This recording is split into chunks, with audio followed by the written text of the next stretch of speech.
Hey, Vanna. Hey, Ghostface.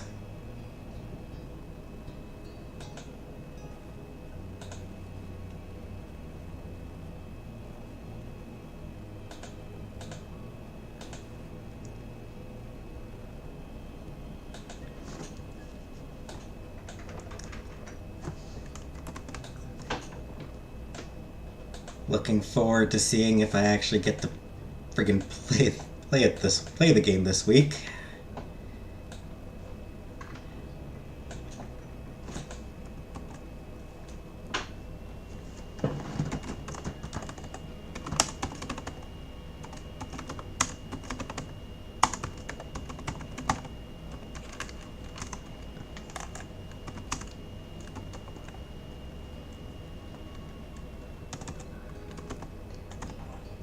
You're painting Amenga? Interesting.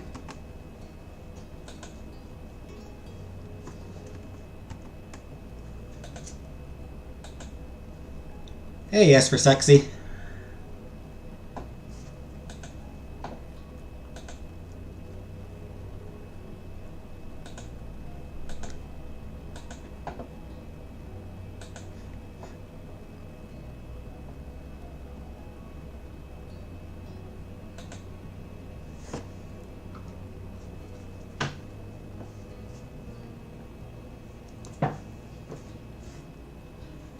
The cat up ones are cute.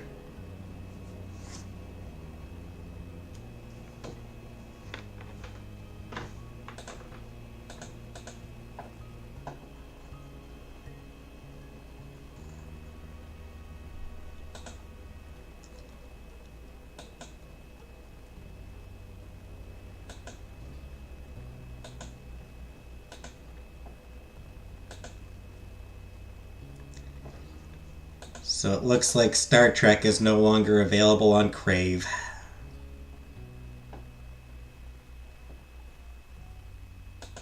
I'm gonna have to subscribe to Paramount Plus if I wanna.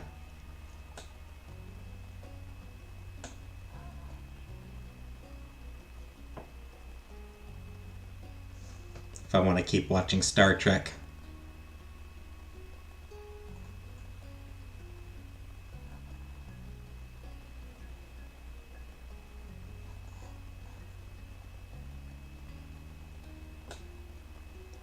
Pretty sad about that.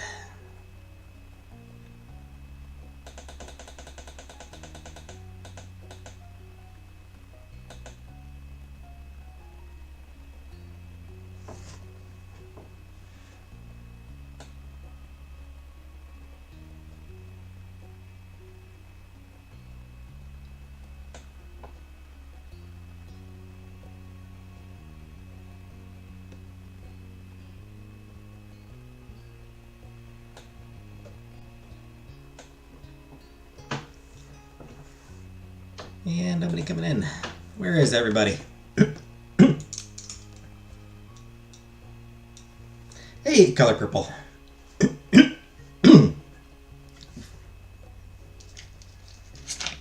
a little bit of stuck in my throat there.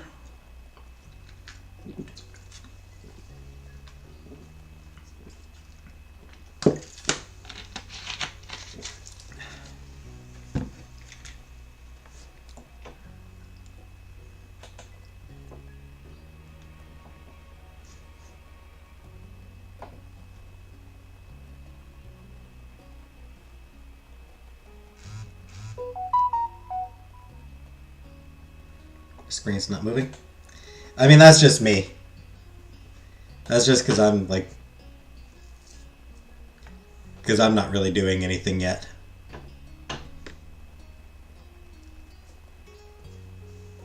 I'm just sort of waiting for people to come in before I actually get started on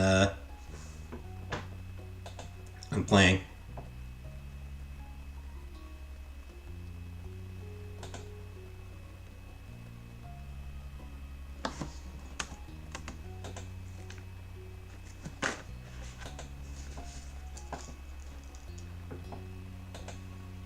So, yeah. So like I said, that's just me being slow right now, as for sexy. It's just me waiting for people to come in before I get started, because I've only got like a handful of people in here.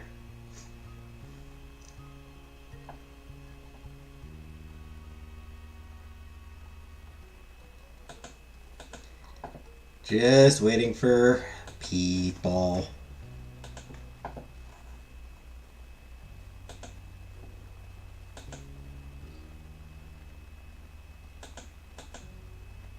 Because people are slow to come in today.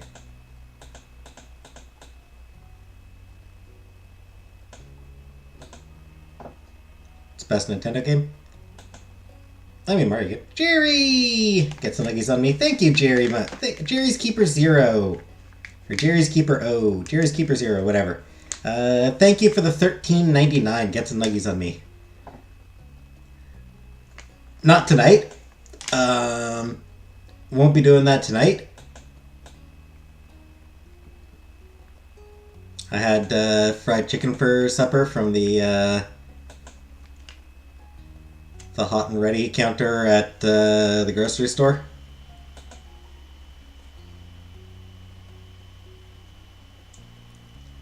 So when I was at the grocery store, I saw a woman. Just saw her from the back, and she looked exactly like my mom from the back.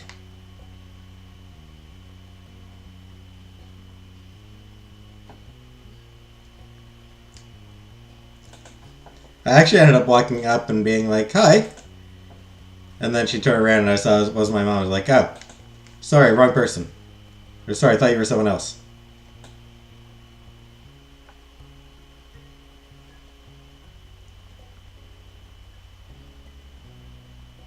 Anytime you get a craving. I haven't really had much of a craving for McDonald's past few weeks. Been doing pretty good at not getting McDonald's lately.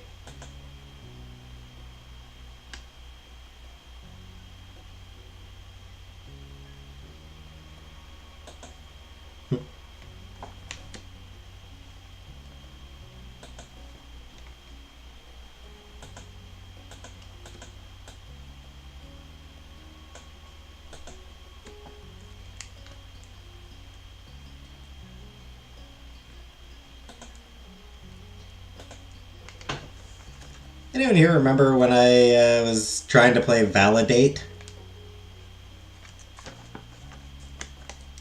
Anyone here remember that when I was playing that game? Apparently they are doing some revamps on it.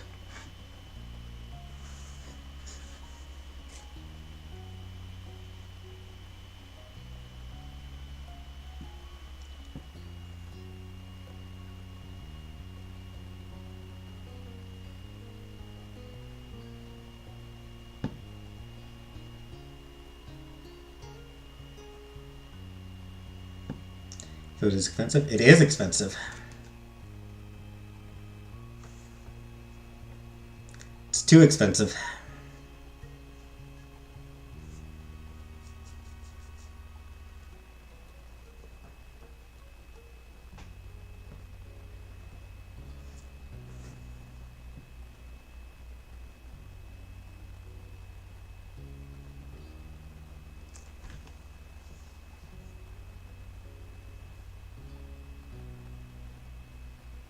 Hey, Jordan.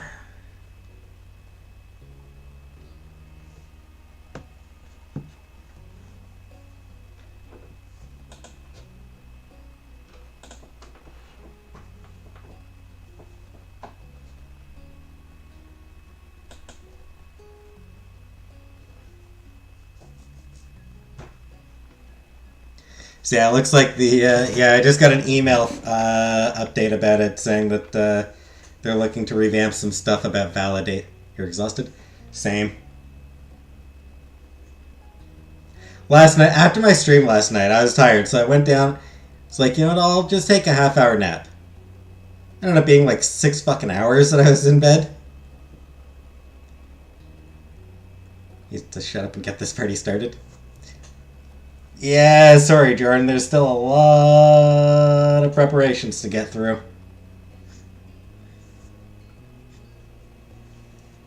We don't have a venue? We don't have a cake?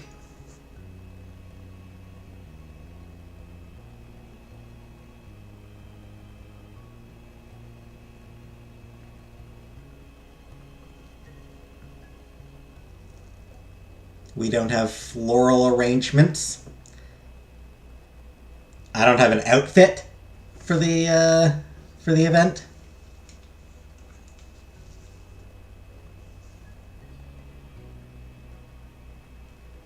Since my character is non-binary, I feel like half tux, half dress would be like the way to go for that.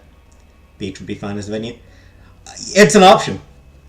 Spoiler, but the beach is actually an option for the venue, and I'm considering it. I've been considering it because it would be so appropriate.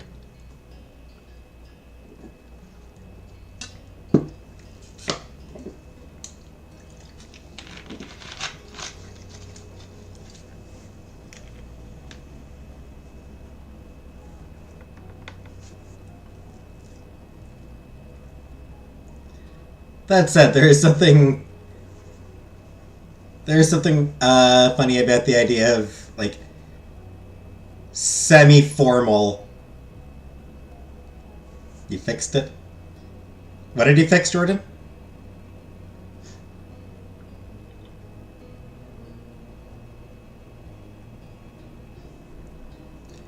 Yeah, just like semi-formal wear on the beach.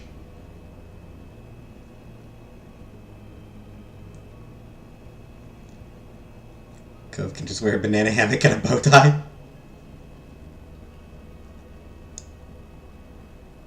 I think my character. I think my character would probably be fine with that.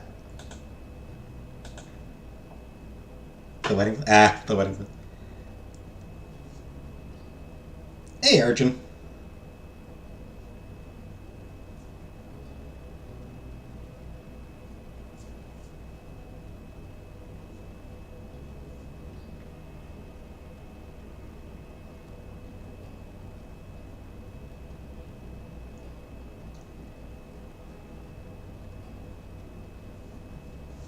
No sand in the loafers.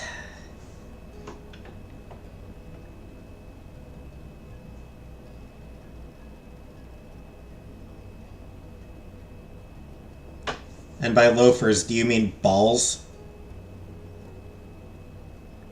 Because that does seem like it would chafe.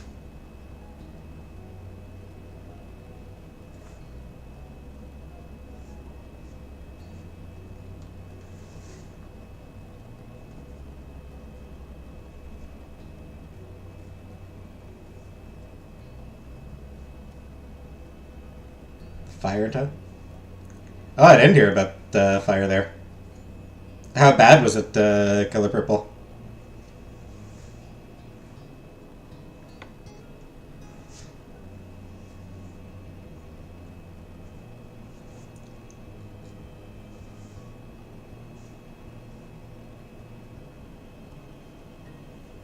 I don't know what fancy man shoes are besides loafers. I mean, dress shoes would be the fancy man shoes. Just dress shoes.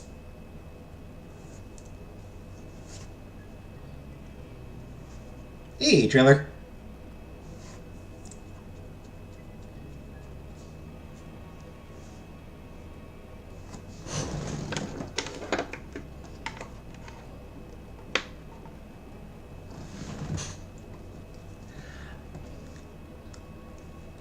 Though related to that, Vanna, I was a lot older than I care to admit before I found out that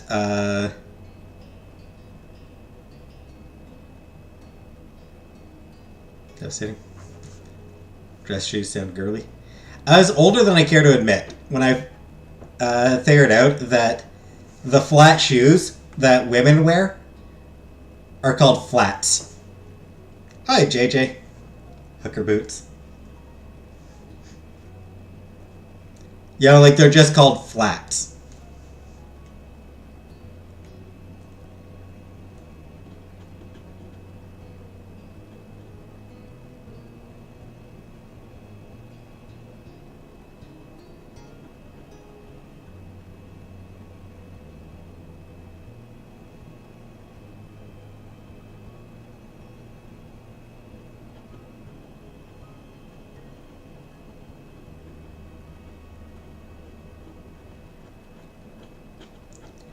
Like, I was, like, in my 30s when I found that out.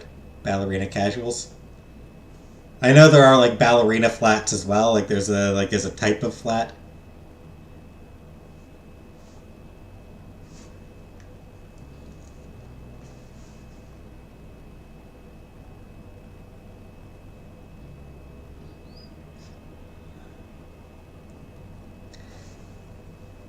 Flats equal the wrong shoe in terms of air.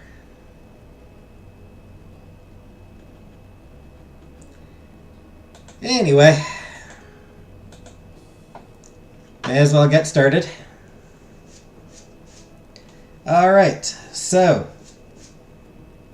when we left off 2 weeks ago, we had just gotten Miranda and Terry had just agreed to be part of Cove's wedding party. We are now on our way to meet with Baxter again. But there is something else I need to do first, which I tried to do last week until YouTube just friggin' died on me.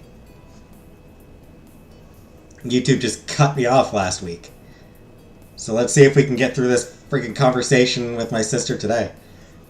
With a determined stare, Cove pulled his phone out and plugged Baxter's office into the GPS map. Once it was all set, he put the car in drive, and you were both on your way once more. While Cove drove, you pulled your phone out and scrolled through your contacts list. The rest of this task would have to be done long distance, so you turned the speaker up and made the call. Dialing up your big sister, you set the phone to speaker. You were already expecting the inevitable jokes she'd have up her non-sleeves. Hello, Jamie. What do you need to inform me of? Hi to you too, Liz. Oh, hi, Cove. This is gonna be good. Liz's intrigued tone became teasing, realizing she was on speaker. I guess you can't even pretend to have a normal conversation first. Hey, Habibi. No. You're planning a wedding. You have to have something in the works by now. You could tell by the way Cove quietly took a deep breath that he was conflicted. In your gut, you knew he wanted to admonish her and shake his head. But she wouldn't see that. It's always nice to talk to you, Liz. I know, I'm delightful. And? Cove and I were hoping that you'd be best woman. Ah, yes, excellent choice, Jamie. I'm so proud that my baby sibling grew up to be a bright human being. All my years of being a good role model for you to look up to paid off in the end. Are you done? Liz huffed in faux offense over the line. You could easily imagine the smirk on her face. In case you didn't know, I had an entire acceptance speech ready. I would have thanked you in it. But I can be done now if I must. Liz cracked up over the line. She needed some time to collect herself, but when she did, she spoke much more earnestly this time. Thank you. But that aside, I'd love to be your best woman. Thank you so much for having me. No, thank you. This means a lot to me. Me too, little sibling. I am glad that you're going to be a part of this too, Liz.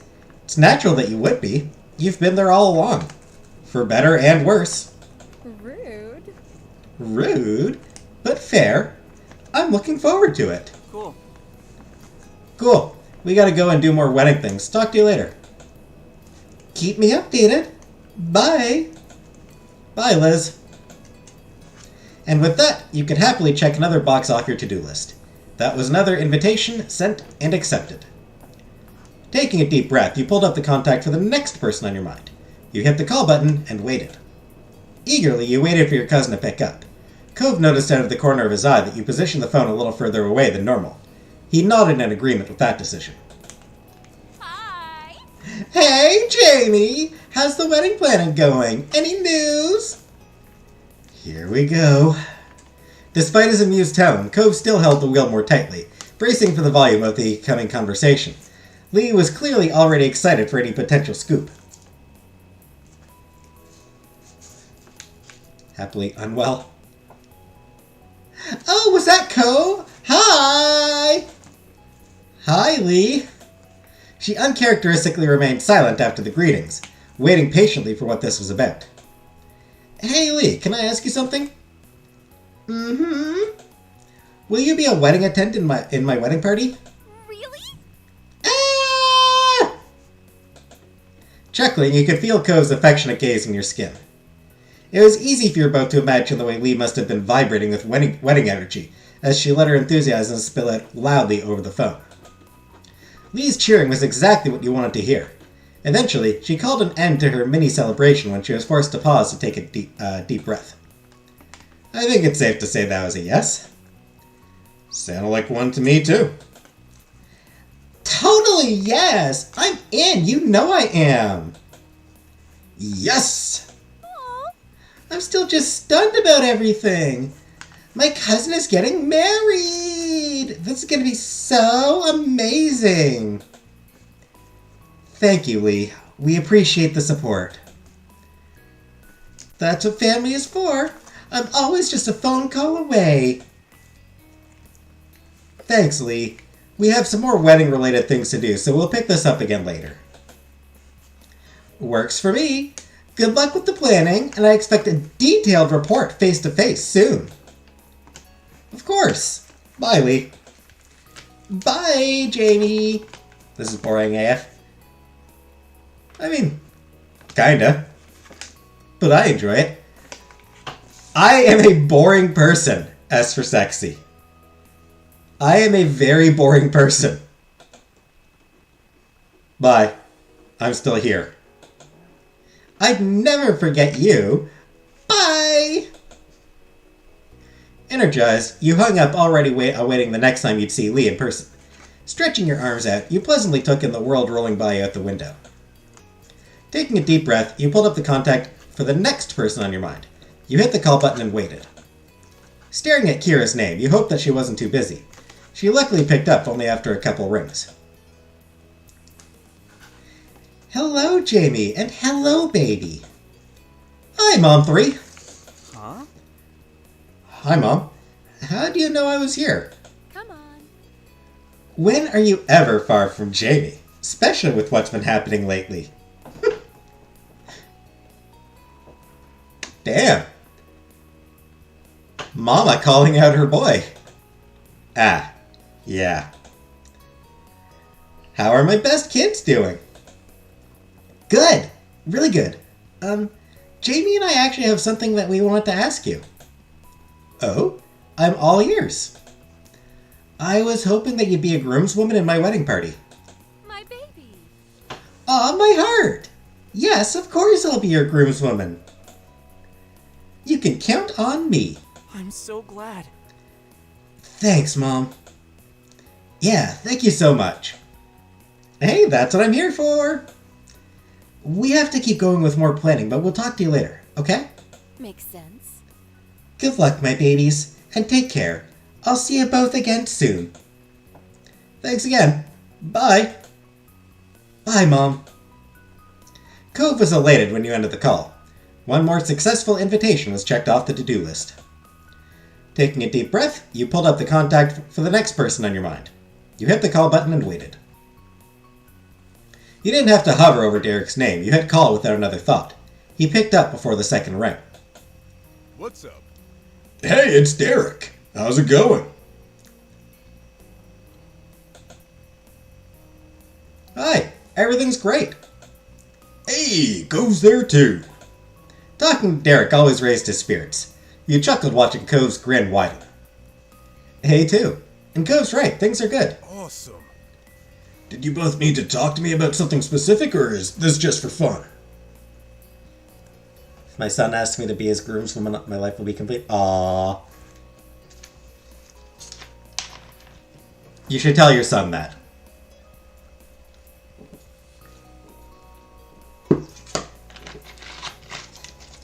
Just be like, hey, when you get married, I expect to be in the wedding party. I expect to be a groomswoman when you get married.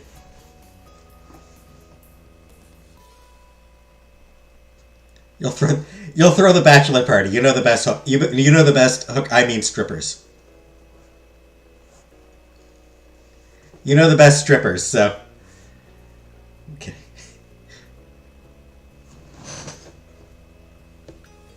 Mama gonna buy her son a lap dance. Aw, yeah.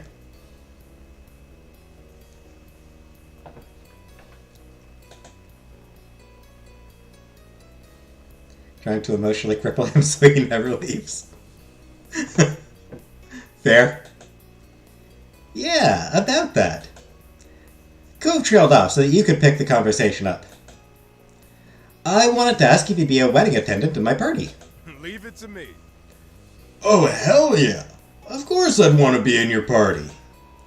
All those times being a polite guest in your house worked out. I proved myself worthy of such a position. A stuttering laugh fell from Cove at that. You know, you could have ended up in my party. And that's why I was always a polite guest at your place too. The brain is a muscle I utilize. You never realize that I'm always thinking ahead. You could hear Derek snickering again over the line, but he soon settled down. Your cheeks were starting to hurt from smiling so much. Seriously, congrats again, you two. It means a lot to me that I'll get to be there with you through this. Thanks for being there, Derek. We can't thank you enough, Derek. You were pretty sure that you had knocked him speechless. All you could hear over the line were some sniffles. You both felt fortunate to have such a good friend in Derek. Cove glanced at you with eyes full of affection before moving things along. So that's what we were calling about. And now there's even more wedding planning to get to. See you. Well, I won't keep you. I'm glad you called. See you later. Yeah, you will. Bye. Bye, Derek. Bye. Leaning back in your chair, you finally put your phone away and slid your attention towards Cove with an easy smile. The high excitement was fading and leaving a comfortable tiredness in its place, but you wouldn't trade the joy and support you got today for anything. Cove gave a little cheer over your mutual success. Yeah. We did it! We have wedding parties! Cove didn't take his focus off the road, but you could hear every bit of relief in his voice. The corner of his mouth curved. Hey, Irina. I mean, I guess it's not exactly surprising that things went fine, but it's hard to act casual about any of this.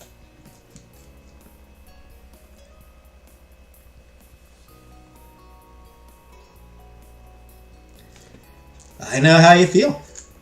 It means the world to me, too. All right. Okay, let's hurry to Baxter's office. There's a whole rest of a wedding to plan for. Right. A new day and another visit to your new wedding planner came down the rushing river that was your life at this time. You, Cove, and Baxter were each settled into the same spots at the appointment prior. But there wasn't any of that initial shock. Instead, things started off with a simple greeting. Hey, we have a wedding party now. Everyone we wanted accepted. Oh? You work faster than I do. Wonderful. I'll check it off and we can move fully forward. I hope you're excited.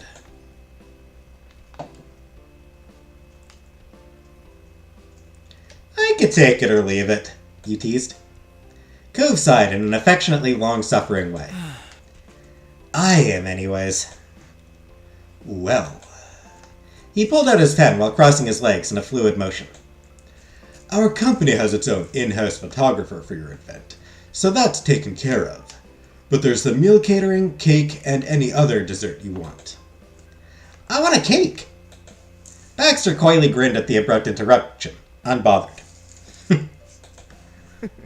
I'm sure you'll get your treat then. Along with those are the outfits for you both. And you'll naturally need to decide where the ceremony and reception will be held. If you're feeling unprepared to make a call on any of that now, we could always start with the dance lessons. What are you feeling? Knowing where the wedding is going to be is pretty important to get done, but on the other hand, it's such a big thing it's kind of intimidating to think about.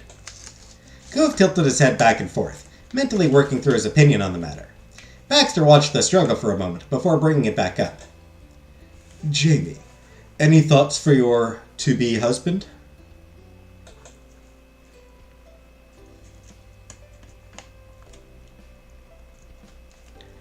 We could decide the venues now. It shouldn't be put off longer. Yeah. Baxter rubbed his hands together and grinned at you. Absolutely. Alright, now we're getting serious. I just thought about how women get an array of dress options and you guys just have seats. I know, it's unfair.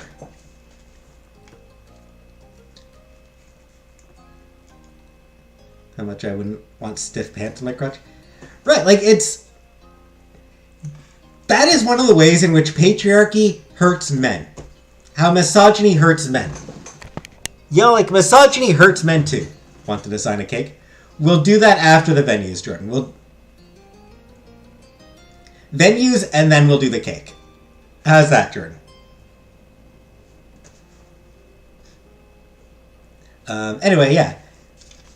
Like, dresses are seen as, like, women's clothing. Oh, that's for women. It's women's clothing. You don't want to look dressed like a woman. What are you, some kind of weirdo wanting to dress like a woman? Yeah. And it's like,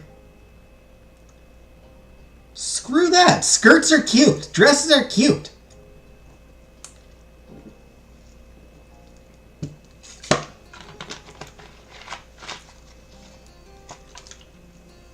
Why can't men dress cute, right?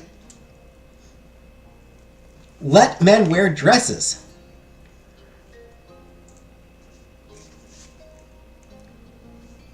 And shorter men can wear heels as well. Let shorter men wear heels. Not taller men. They already have an advantage. Tall men already have enough of an advantage. Ban heels from tall men. But short men? Let short men wear heels. Women don't have banana hammocks. But guys can't really wear thongs. So it evens out that way, Jordan.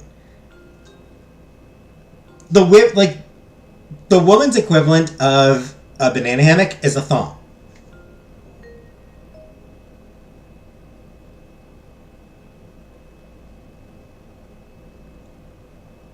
No, they're the same basic concept. Something that is not really big enough to cover everything it needs to cover, but it's kind of just big enough to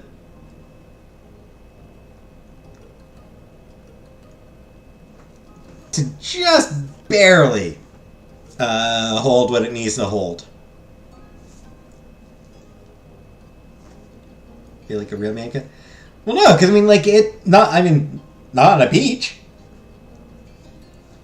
Dude wears a thong on the beach, he's getting arrested for public exposure.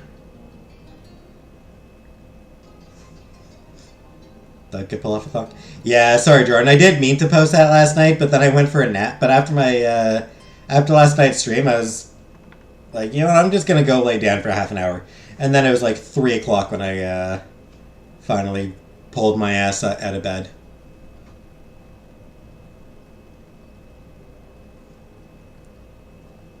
So, yeah. Like 3 in the morning. Went for a half-hour nap that lasted like 6 hours. Put something in the thong to stimulate the entire male experience.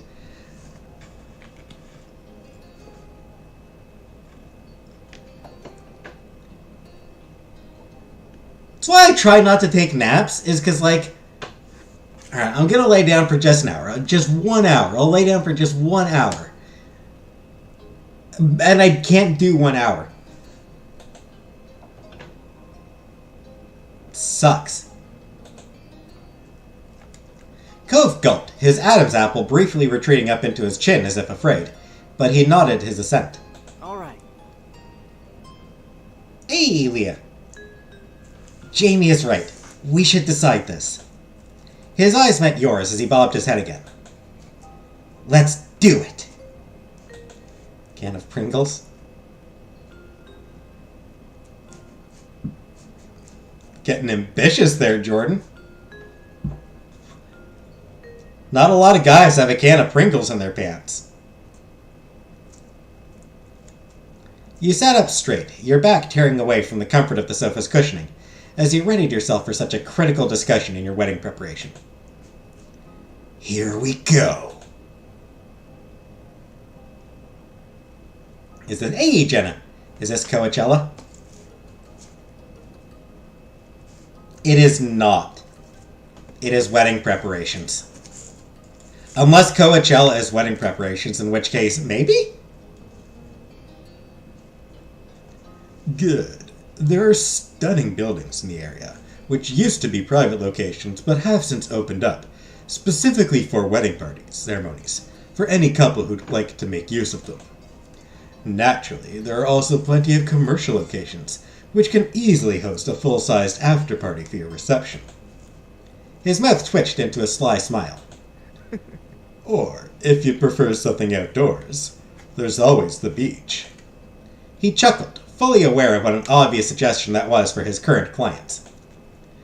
You could go for a spot that can host both parts of the wedding, so it's entirely in one location. But there's no harm in making a little trip from the ceremony to the reception afterwards either. It's entirely up to you. Assless chaps party? There you go. He held up a hand, stopping himself mid-flow, but continuing to smile wryly. But, I don't wish to get carried away in a preamble. Where would you like us to start? He leaned in, not planning on missing one word, the hand which he'd held in the air now propping up his chin.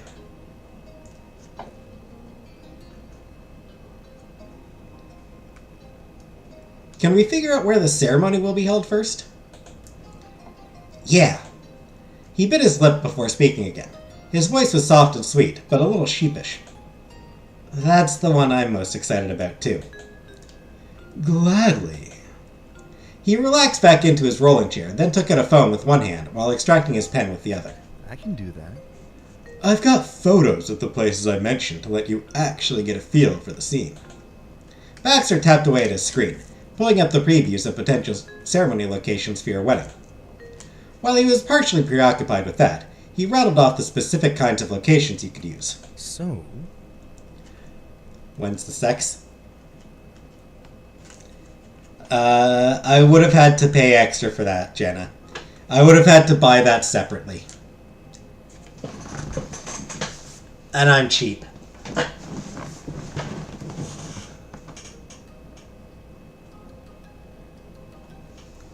So, yeah, no sex, sadly.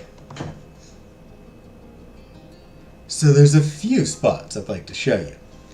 There's a mansion that was formerly privately owned, as well as a church, mosque, or synagogue in the same vein. There's the beach, as always, or perhaps a different outdoor spot. Backless dress, assless chaps. Yep. There's the,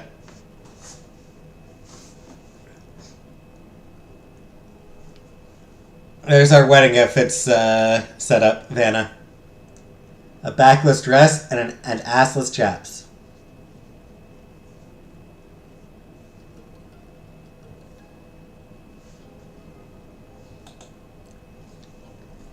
Cove's eyes darted over to Baxter and back to you as he spoke up tentatively. So we're allowed to mention our own ideas for places? Baxter nodded amiably. Certainly. What did you have in mind? I want to be wedded Burning Man during an evacuation. Well... He was looking down at his shoes as he spoke. Taking a deep breath, he glanced over at you. There's the Poppy Hill? You grinned sheepishly as you rubbed the back of your neck. With its starring role in your shared story, it made sense. Cove, still flustered, returned your awkward grin. He was clearly pleased to see that you'd been happy with his suggestion. He turned back to Baxter. You have to buy the sex... Basically, Jordan, yeah, there is a... on their Patreon.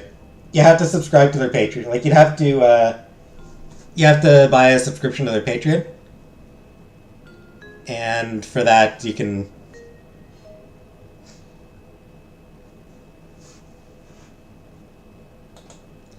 That's... it's where we first met. That's sweet. He tilted his head away and closed his eyes. I remember seeing it when I was there. Cove's gaze was fixed on Baxter with rapt attention, awaiting his verdict. It's rather small and round. Cove deflated, his shoulders sagging. Baxter opened his eyes again and continued. If you don't mind your guests having to stand, there's just not room for chairs. We could still set up a simple ceremony there. Cove chuckled as he straightened up in his seat. It could be worse. The confidence had been restored to him.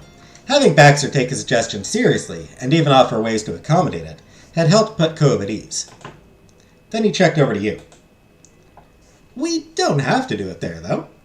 The honeymoon is going to be stiff. If it's poppies you want, there is another option. Does that sound alright? I know of a bigger, flatter field of those flowers in the Sunset Bird area. It would be spacious enough to have a full setup there. Oh! Cove's eyes lit up in recognition. I know the one you mean. His expression turned dreamy, and he lowered his voice to a whisper. It's a beautiful place. He was reminiscing about that day, years ago, when you'd taken him there as a surprise. Soft and gooey. You recalled it vividly, from how hard he tried to surprise you, to the way you turned the tables on Cove that morning and brought him to the white field of poppies. Thinking on it made your heart swell. The passion from that day stirred once more. Your younger self had longed to make Cove happy. You were glad that they'd succeeded. Looking at Cove, his expression tender, you could see that the victory continued to this day. Very nice. Then Cove jolted in his seat, his head snapping up as another idea came to him. Are people allowed to have weddings or whatever in redwood forests? Even though it's kind of further away, that's an amazing place to be in. He drew his feet in close to the sofa as he looked down, growing shy. We've made some special memories there. Hey, Scapegoat. Baxter nodded surely. It is an option for certain spots. We could get it set up, if you want. Cove grinned, delighted. Baxter spread his hands wide, holding the pen and his phone with his fingers so that you could see the palms of each hand. Well. Those are the ideas, it sounds like. Tell me, what's standing out most for you?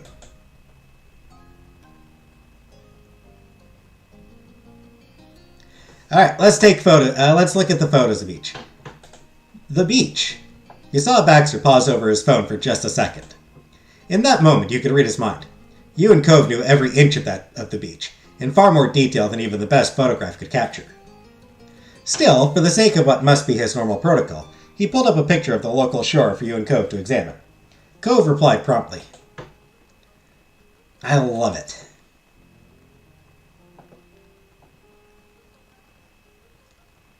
Me too. It was wonderful how you shared this love of the beach. Cove glanced down demurely as he scratched his cheek. You spent so many days there growing up in Sunset Bird, and so many of those were with me. It's definitely a place with history for us. Baxter smirked. If you went with this spot, it wouldn't be the first little party I've had with you on the shore. Oh yeah. Cove smiled nostalgically as that memory came back to him. I remember. We got together with pretty much everyone and hung out all day that one summer. That was nice. It was.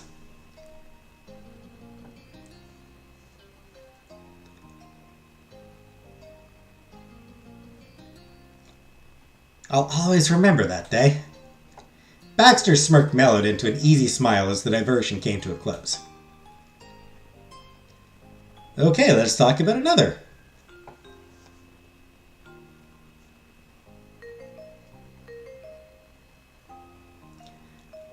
The mosque. The historical mosque. Baxter tapped at his phone for a minute before presenting the screen, now displaying the mosque's interior, to you and Cove. Wow, it's beautiful. Cove stared at the picture intently, nodding slightly. I can see why it's a place for weddings. He checked your reaction to see if it met with your approval.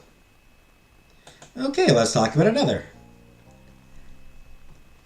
The historical church.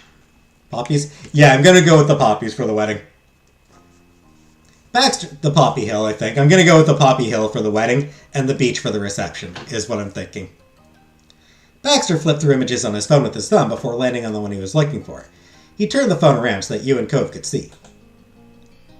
Oh, that's stunning. Cove leaned in to better inspect the fine details.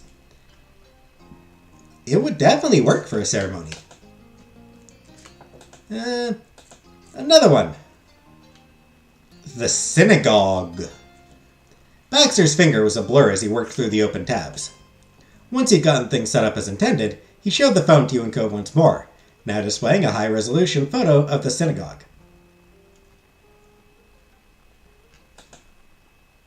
Cove brought a hand to his mouth, open mouth, nodding. That's gorgeous. Their ceremony would be really incredible if we held it there. Historical mansion, let's check this one out. Baxter brought up a series of promotional shots of the building's interior to give you a sense of the space. Gilded columns framed sage green walls, with arched windows that reach from floor to ceiling to fill the room with sunlight. Wow. That's fancy. His eyes were wide as he stared at the pictures. He gulped unexpectedly. I feel like, somehow, no matter how hard I tried to scrub myself down, I'd still end up leaving bits of sand on that super clean floor. It's just inevitable. Hey, Alicia. This is my live for tonight, Alicia.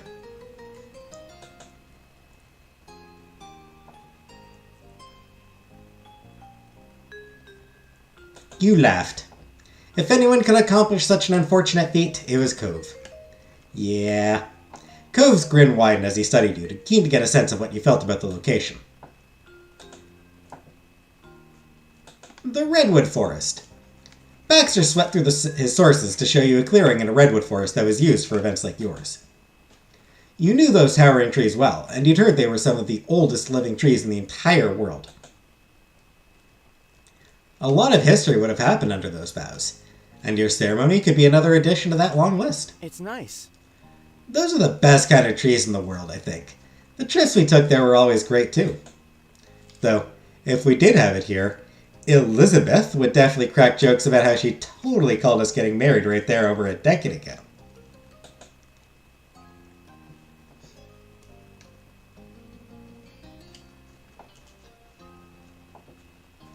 Good, we can thank her for the wonderful idea.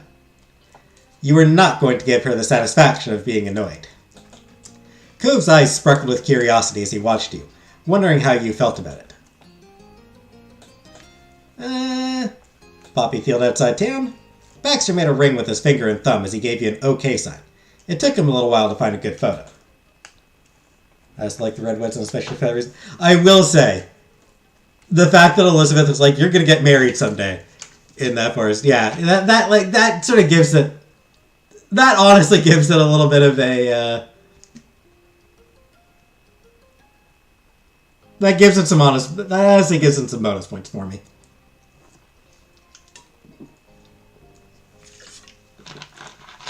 Hey, Comic Brook.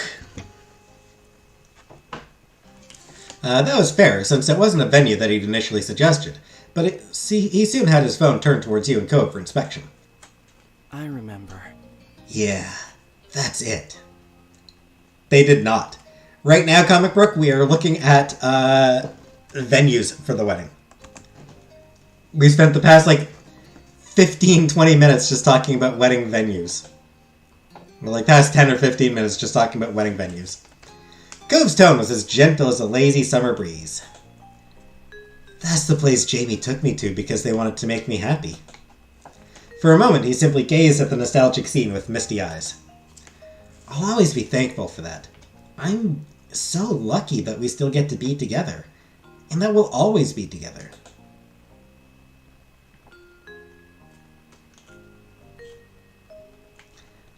I'll never stop trying to make you happy, Cove. Cove beamed at your response. Slowly, Cove managed to tear himself away from the screen and his thoughts, and he turned to face you. He cocked his head to the side, wanting to know what you were feeling about the prospect. Let's talk about another one. And the poppy hill behind my house. Oh. Ah. He lifted his head up from his phone to face you instead, a note of amusement in his voice. I don't have a photo for that. I do. Wonderful. Baxter leaned back in his seat, crossing his legs as he left Cove to manage the presentation of this one. You saw the trembling in Cove's fingers as he tapped through his gallery, looking for the photo of the hill. In spite of Baxter's earlier show of support, he was still nervous about the idea. Even though you weren't looking at his screen, you knew the instant he'd found the photo he'd been searching for. Just seeing the picture on his phone made him draw a deep breath through his nostrils. Cove held out his phone for everyone to see, and there it was. Yours and Cove's very own Poppy Hill. He started, before drifting off. He tried again, pulling his thoughts and feelings into words as best he could explain it. It's our hill. It's not that impressive, or even flat enough to put out chairs for guests. But we could get married there if you want to. Where we met, where we spent our life growing up together. Cove's voice was sweet as he spoke, but his eyes were earnest and open. You knew what he was really asking was for your honest opinion, whether you'd want to get married there or not.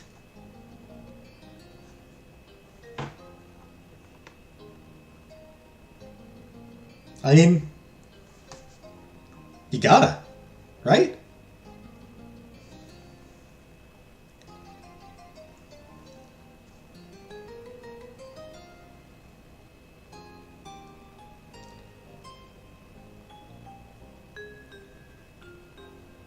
Yeah, like it's where our journey together started. It's where our time together began. Cove, I think this is the one. Do you? Cove's eyebrows rose in response to your statement. The Poppy Hill?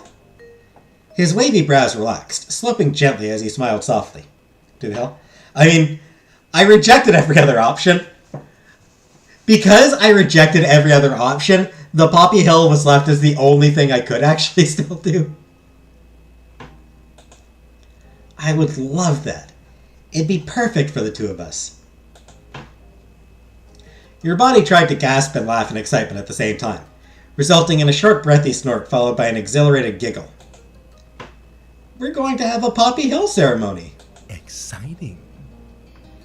Thanks, Baxter. He smiled indulgently, like a teacher allowing the class a moment of levity before bringing them back to their studies. Before you get fully carried away, there's still the reception location to consider. Baxter glanced down at his phone, nodding almost imperceptibly as he clicked away to get the information he needed. There's a couple of big halls you could consider. One which is frequently used for dances, and another for more formal events. There's also a large room in a historic mansion that could host the reception. The same one that I mentioned before. A rather new option is actually the aquarium in the city over, which now has the bandwidth to host private events. Cove's jaw dropped, and he uttered a single word. Seriously? Really? Everything Baxter says has an honest undertone. That's just because of his voice. That's just because of he has that deep way of speaking.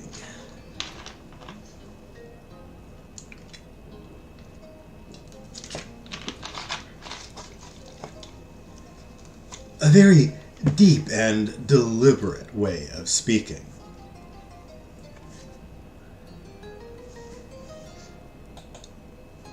Really? It'd be in the main display room, with the floor-to-ceiling tanks. His mouth continued to hang open, his face frozen. It was certainly a rare opportunity, and you couldn't think of anyone who'd be as excited by the option as Cove. As such, the news had temporarily stunned him. All at once, he blinked rapidly, closing his mouth in a hurry. Your attention returned to Baxter. The aquarium was certainly an option to keep in mind, but there were many other appealing choices to consider. Of course. Or, if you wanted something outdoors, there's always the beach, of course. He just said, exciting, and it put me on edge. Like I said, it's just his voice. It's just his way of speaking. It's not intentional. He's not trying to sound ominous. He's just got that kind of voice.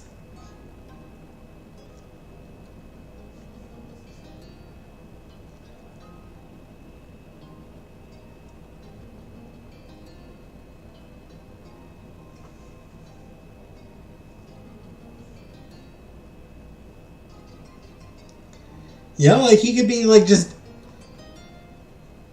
putting in his coffee order and he could be putting in his coffee order and it'd sound weirdly ominous.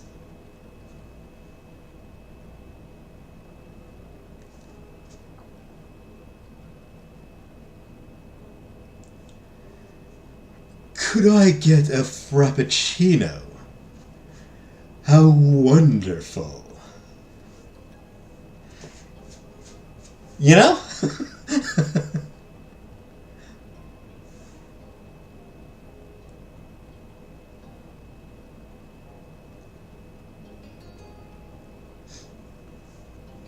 He's very sultry or sly-sounding. He is.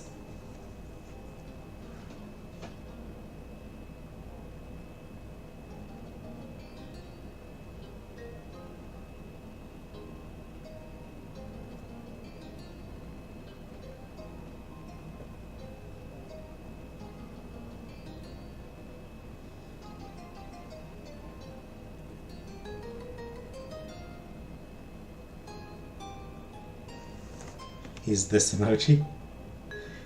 He kind of is Godbrook. He is that emoji.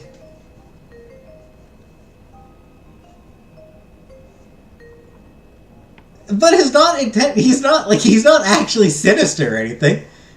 Like, there's nothing actually sinister about him. It's just the way he speaks, the way he carries himself. It's just... It just works out that way. Some people are just like that.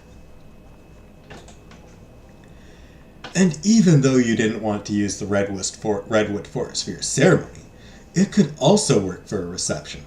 So you're welcome to keep it in mind as an option. He seems villainous almost, but I guess he's just playful. Playful. He is playful.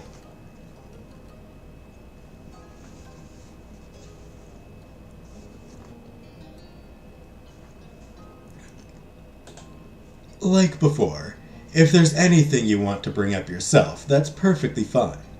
In fact, I recommend it. He pursed his lips as he dug around in his mind, pondering the possibilities.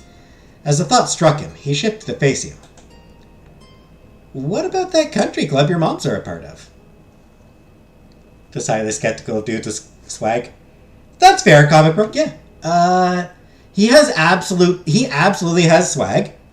Of all the people in this game, of all the characters in this game, he has, hands down, the greatest level of swag. Like, he is the swaggiest person in this entire game. And it's not even close.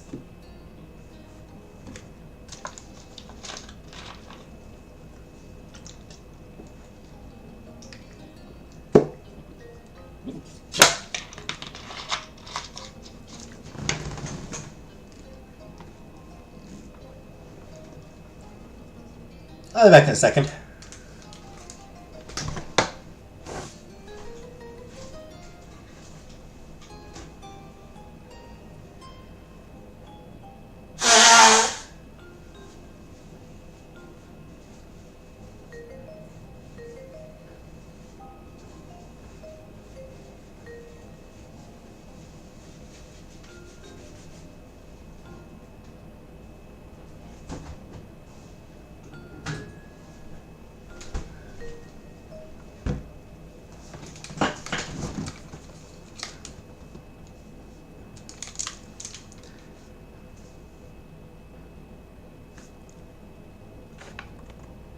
We're never getting married at this rate. It's gonna be a while yet, Comic Book. I do it well. Why don't I speak like that? Is it because of medicine? It does take some effort to speak like this. Doing it all the time, would probably be a bit of a strain on my voice.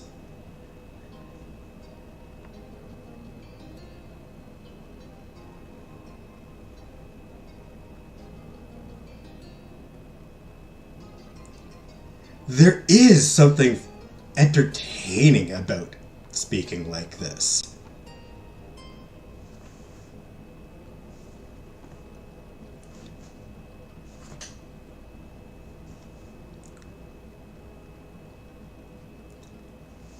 I must confess, it does amuse me.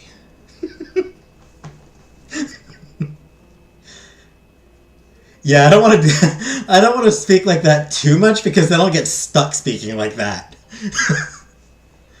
And then I'll just weird everyone out. Just end up weirding everybody out just because I'm speaking like that. He snapped his fingers over and over, trying to dredge the name back up to his tongue. Right. They had their anniversary dinner there. You know the one. He closed his eyes, brow furrowed deeply as he tried to recall it. You were torn on whether or not to bail him out. Before he had come to a decision, Baxter caught on and filled in the blanks. Ah, yes. The Cypress, I believe? You nodded. Baxter returned the gesture as Cove opened his eyes again, looking both relieved and like victory had been swiped from under him. It's doable. It's your erotic audiobook narration voice. There it is. Such a funny choice for normal dialogue.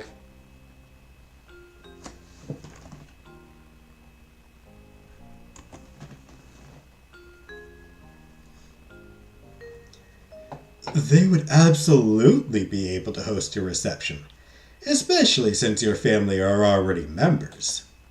Cove beamed. It's cool if we go with one of the other things. I just thought it was an idea. I agree. It was a smart suggestion. I have no doubt that they do an excellent job if you chose them, but it's really what feels comfortable for you. Baxter leaned in, perching his chin on the knuckles of his left hand. He was still holding his pen and his phone, ready to leap into action. What do you think? What's holding the most interest for you right now? We can talk it over.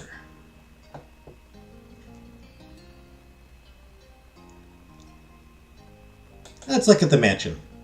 Baxter brought up the promotional shots of the building back up to refresh her memory. Whew, big. You were grateful. The reception would require a different setup compared to the ceremony. Beside you, Cove was scrutinizing it again. It's still really fancy. He shrugged, smiling. He tried to gauge what you made of the location for this aspect of your wedding. Nope. Dance hall! Baxter ran his thumb along the screen of his phone. A couple of taps later, he shared the screen with you both. You peered with interest at the dance hall.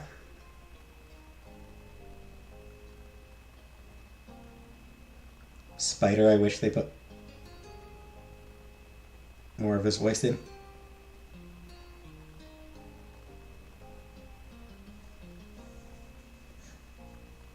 What other things we have to do? The cake, the menu for the reception, the wedding outfits.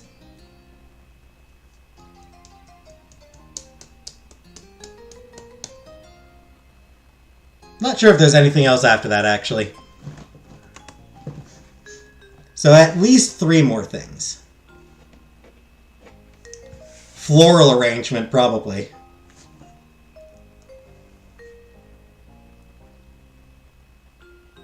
Anyway, you appeared with interest at the dance hall. The walls and ceiling were decorated in soft hues, while the glossy dance floor took center stage. It was awfully familiar. You may recall that your friend Miranda had a birthday party at this location one year. Well, that explained it. Oh, yeah, she did. Baxter remained fully professional. No one would ever know he was a part of that aforementioned birthday party if they hadn't been there. Cove chose to ignore that fact himself. He kept his chin in his hand, looking thoughtfully at the old party venue. It's pretty and professional. They do a good job hosting the reception. Smiling, he glanced over at you, trying to gauge your reaction. I kind of want to take it just because Cove threw Miranda's party there. Or like, Baxter was a big part of that party for Miranda.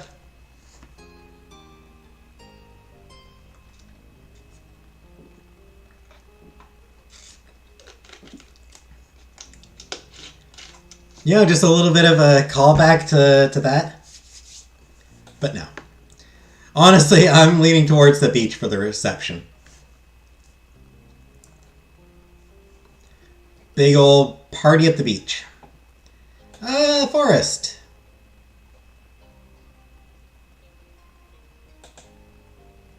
It'd be kind of a trip from the Poppy Hill to the reception in the Redwoods, but I can definitely see it being worth it. He tilted his head to the side, not quite sure, then peeked over at you. Yeah, I know. The event hall. Oh my god. It's that place! He pointed at the phone in his excitement, though there was no question of what he was talking about. He jabbed his finger towards it as he continued gushing. Orca holds events there. He turned his attention from the phone to Baxter, his eyes wide open. We could have our own event there? Baxter gave the tiniest nod, smiling serenely as he continued to hold out the phone. Cove gaped, the realization still sinking in. You could understand how he felt. Being able to host an event in the same space as an established organization was something you never would have thought possible only a few years ago. Especially such a grand venue like this one.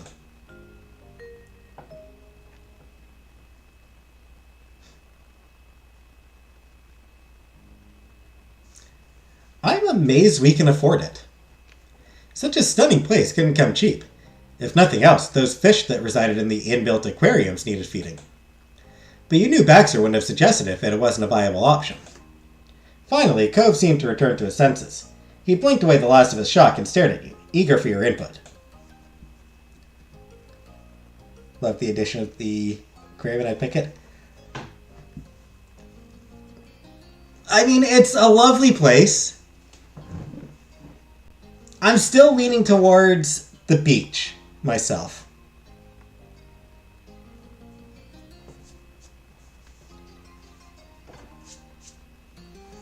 You know, just like a walk from the Poppy Hill down to the beach and just everybody having a big old beach party.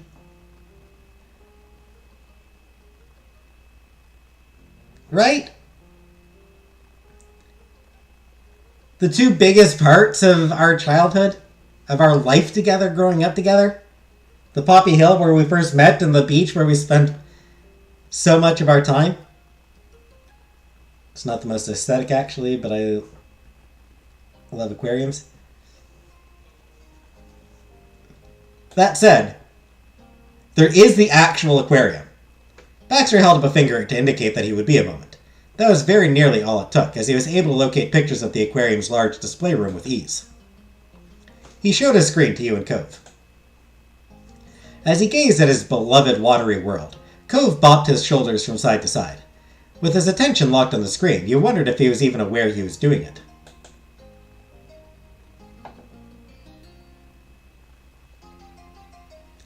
It's like they made it available for weddings just for Cove. Finally, Cove pulled his gaze from the phone and glanced over his shoulder to you. You could tell that he was trying to figure out what you were thinking.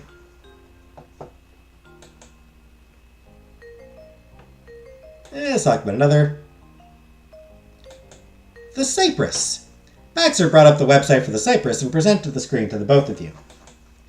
Though you'd been there many times with your family over the years, you still appreciated him making the effort. Having recent photos of it made it easier for you to eye it critically and consider what it would be like as a venue for your reception, rather than relying on the cloudy lens of nostalgia. Cove hummed, smiling sentimentally at the picture. We had our first date there. Honestly, I couldn't believe it when you asked me. He shifted his eyes away and repressed a shudder. I was so bad at everything. It's amazing that I didn't ruin my chances with you after that night.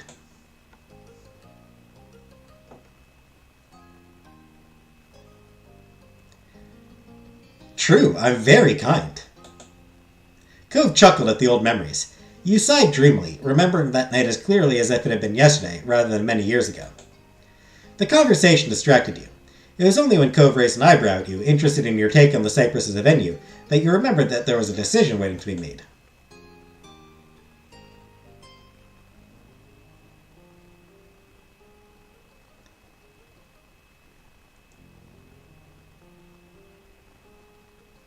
Another one I'm hoping for. Alright. So.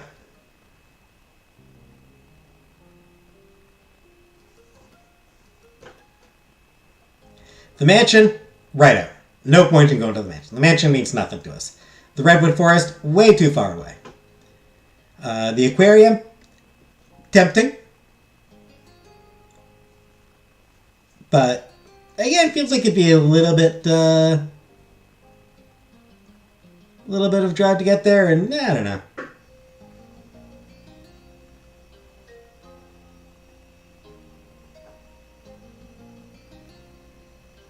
Country club's a country club, you know, it's fancy. The event hall, I don't know, the event hall just feels a little too impersonal.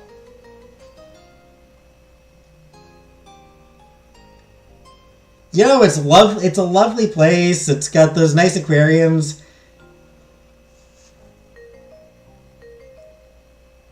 We are natty boys and need sand. That's sort of what I'm thinking, the beach. It's like,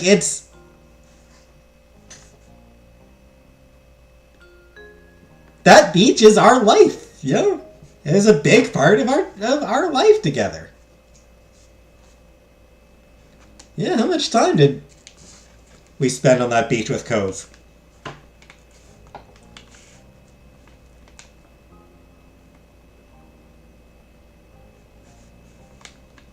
The beach? Cove smiled wryly. Well, you still know how I feel about the beach from our conversation today and practically from our whole lives. I feel like that's going to work.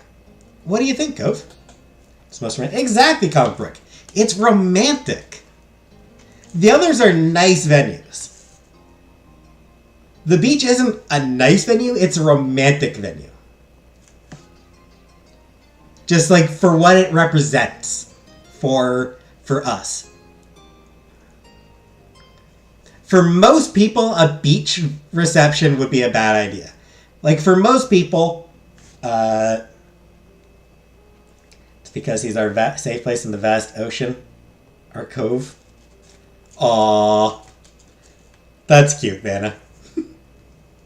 Like, for most people, a beach is not a romantic venue.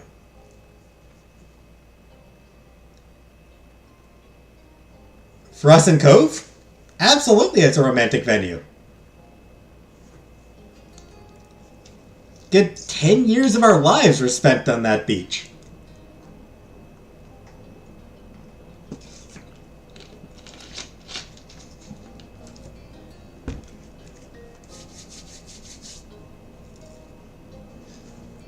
Cove lifted an eyebrow thoughtfully.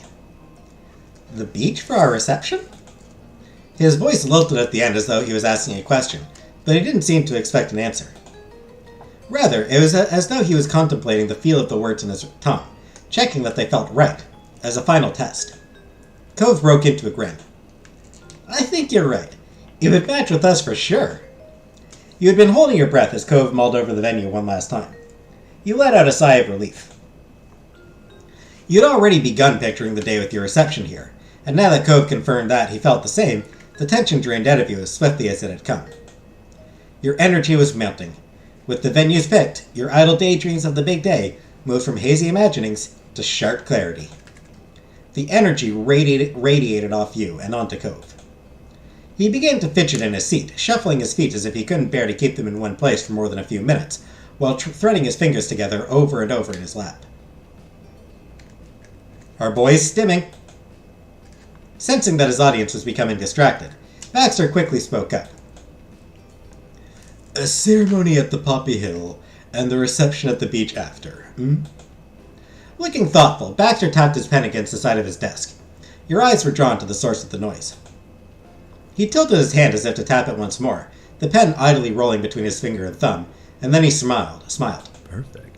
Sounds like a wedding. I'll make it happen. Cove spun to face you, his eyes alight with glee. Ease, Scapegoat. You'd got your wedding locations. You felt every thump of your heart beating in your chest. It was a thought so simple, and yet so monumental, that you were struggling to accept it all at once. You knew where your wedding was going to be.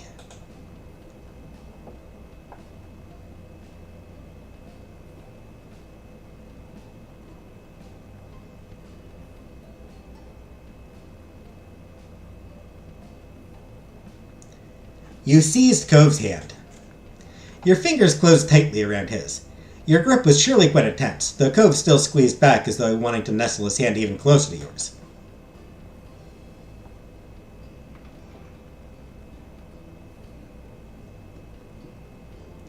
Thank you, Baxter. His expertise had helped you and Cove enormously. Cove chuckled at your words. Gazing into his eyes, you knew that all that he could think about was the day that you'd just taken another step towards planning. Reviewing the venue options had taken up the bulk of your allotted time with Baxter. He would now need to reach out to the location managers and make arrangements, so you came to the mutual agreement that you'd end it here and let him take care of matters right away. Goodbyes followed, then you and Cove giddily left the office and spilled out onto the street together. It was a great way to end that day's work.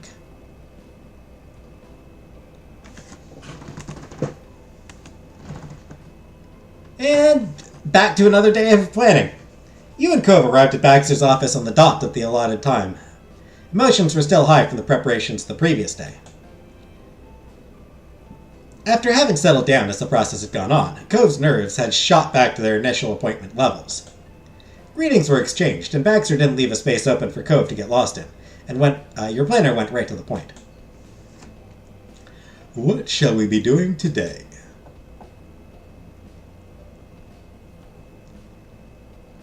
Yes, the cake. We are at the cake now, Jordan.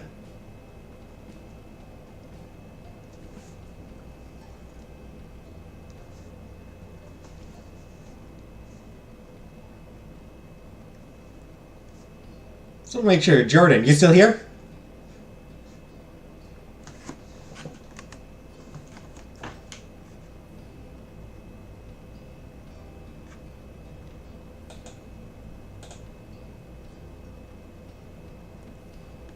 I think Jordan might have left.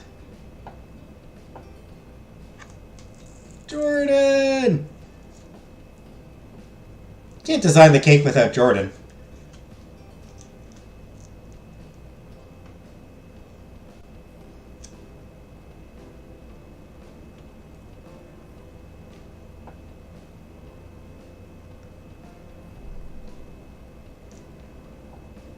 Suppose I'll have to delay on the cake until Jordan gets back.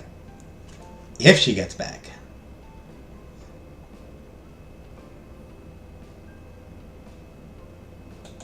Because I know she was excited about the cake.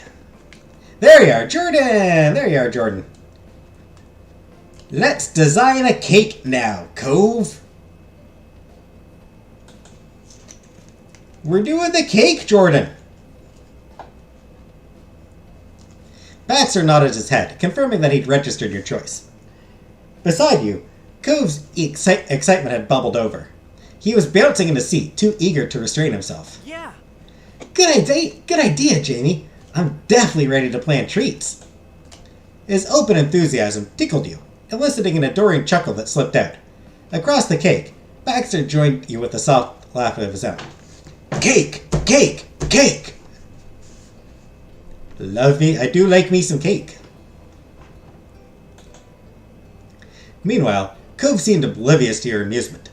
You figured he was too lost in imagining delicious cakes to notice what was happening around him.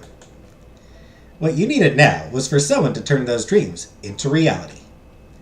The agency had worked with suppliers of all kinds, so Baxter had a list of bakeries that they recommended for weddings. You and Cove had a few personal favorites too. Together, you reviewed the websites for all potential bakeries. Baxter had a wealth of handy tips of what to keep in mind when it came specifically to commissioning wedding cakes for you to take into consideration. Hot tub? No hot tub. The three of you whittled away the options until you finally settled on the one you wanted. With that decided, Baxter contacted them to arrange a meeting so you could select the flavors and discuss the design ideas before working out practicalities. He easily secured a time that worked perfectly for both you and Cove. That brought you to the end of the meeting. The decision of which baker to choose, the scheduling, briefing them on your basic requirements, had taken up all the remaining time you had with Baxter for today. The three of you rose from your seats one after the other. Goodbye for today. It's been great to see you. Yeah, I can't believe next time we see you we'll have our wedding cake picked out. Right, if everything goes to plan. Of course. I'm sure you'll have a great time together. I look forward to hearing what you decide on. What do we know about wedding cakes? Though I won't be there in person, you can always text me if you want advice during the process.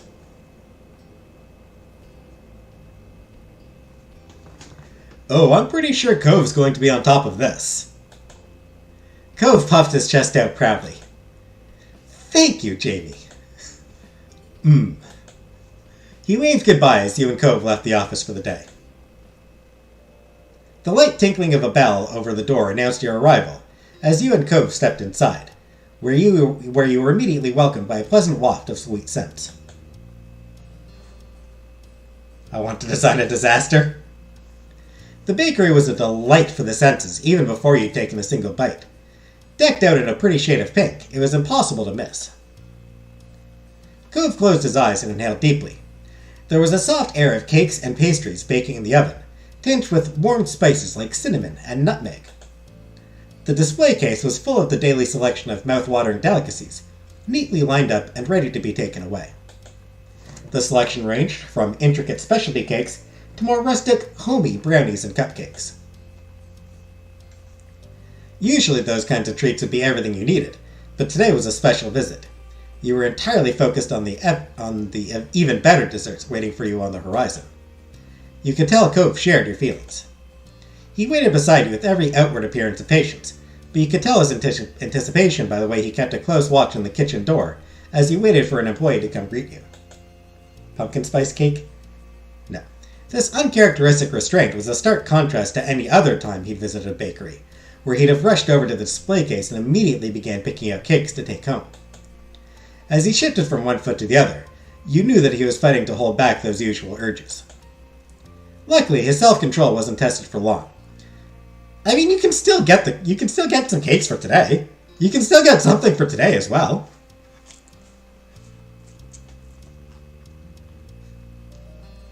I meant Cove offering it. Cove loves sweet foods. Cove loves desserts. Cove loves his cakes.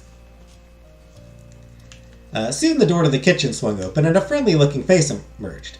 Spotting you and Cove, the person smiled and began heading over. As they approached, you saw that the name on their tag said Xavier, with a little purple button pinned to one strap of their apron, with the words they-them printed in black letters. We got another NB!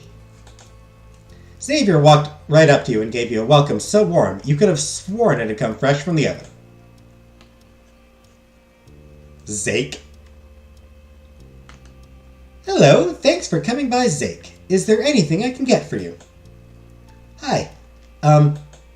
Cove paused, pointing first at himself and then at you as he spoke. 85% Twinkie cream? He's got some Twinkie. He's got some twink qualities. We're Cove and Jamie. We've got an appointment here. His voice, which had started out measured and even, became hushed as the thrill of what you were here to do started to get to Cove. When he resumed speaking, it broke further still, devolving into a rushed whisper that Xavier needed to lean in to catch. It's to plan our wedding cake. We're getting married.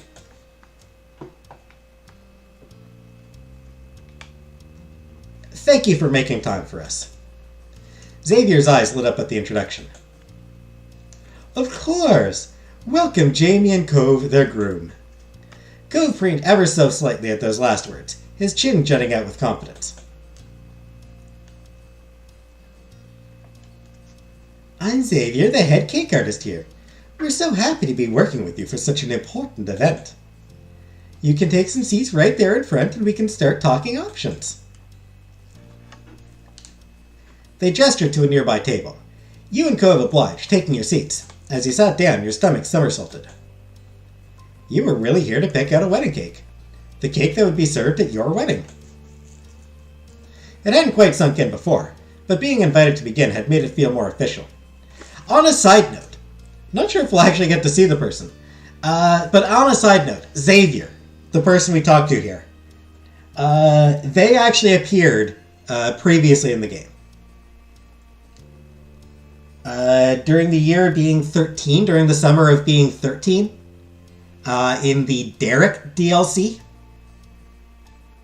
So yeah, in the Derek DLC, there's a moment where you and your sister and Derek and his family go to the boardwalk, and you get your faces painted. The person who painted the faces was Xavier, the person who now designed your wedding cake. If you do the Derek epilogue DLC, like the Derek post-game DLC, you do meet Xavier again, where they explain that,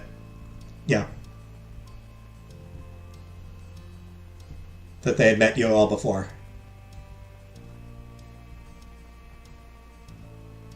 I'm a head artist too.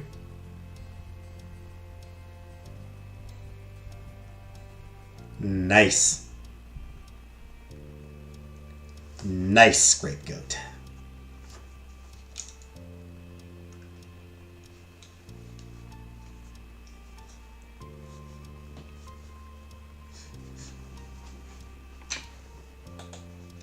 But knowing that you weren't alone in feeling that way comforted you, and you grinned at the love of your life. Cove beamed back at you. The baker had taken a detour over to the back shelf, where they picked up a binder before coming to stand before you at the table. I went over the info our baking assistant took when the appointment was arranged, so we can dive right into things. So let's get to it, starting with the size of the cake. How big do you want to go? We can go as big as 5 tiers high. Maybe. 2 or 3, maybe? Cove tilted his head to the side as he looked to you for input. She's good with migraines. I mean, 3 is traditional, right? Pretty sure 3 is the traditional number of tiers. She's a shrink, but she makes me gross. Right?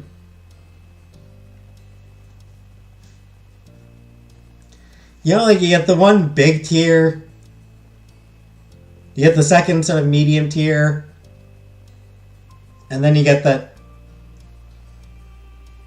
small top tier.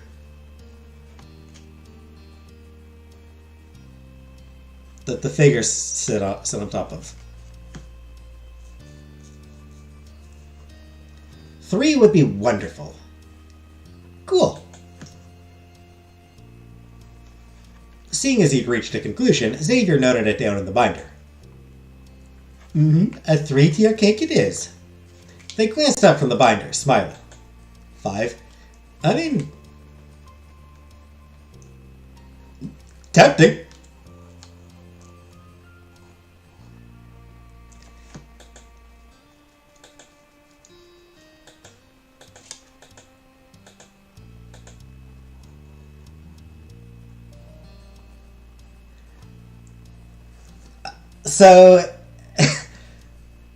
So everyone has agreed on 5 then. Okay. If they can do 5, then let's do... Alright, 5-tier cake.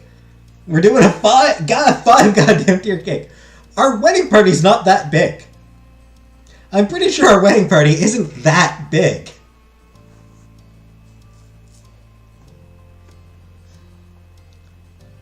I don't know how many people are going to be there, but I don't think it's enough for a 5. Everybody's getting a lot of cake, and they goddamn better eat it. Fine. If they can do 5, then let's do 5. Cove's mouth fell open as he stared at you. The corners of his mouth began to curve upwards as he gradually recovered from the shock. Seriously? You nodded, your expression unchanged. Of course. Cove retrieved his jaw and put on his best lopsided smile. Okay, we'll get a 5-tier cake. Seeing as he'd reached a conclusion, Xavier noted it down in the binder. A 5-tier cake it is. You ever been self-conscious about eating extra slices of social function? No, because that would require I go to social functions.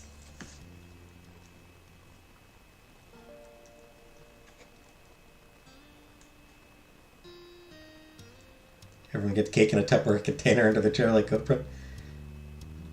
Cake fight? No! Don't waste the cake, Jordan. Jeez.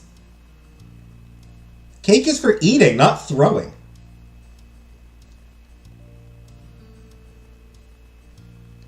Yeah, Scriptcode, you're assuming that I go to social functions, and you know that's not true. You know I don't go to social functions.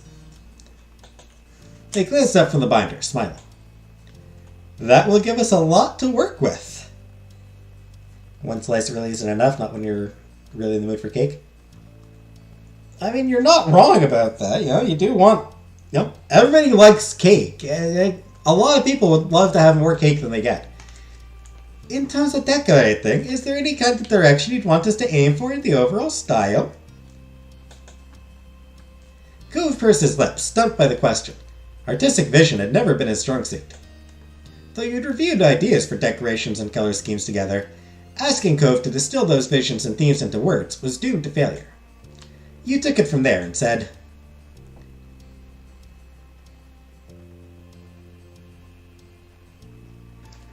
Nope, never been to a wedding. I have never been to a wedding in my life. Never been to a retirement party at work. Never been to any work function where cake was there.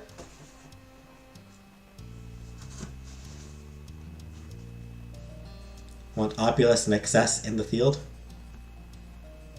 Uh-oh, I want opulence and excess in the poppy field.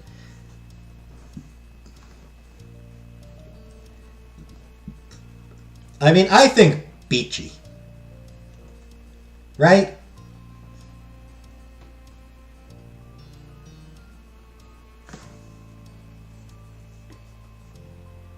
Unusual.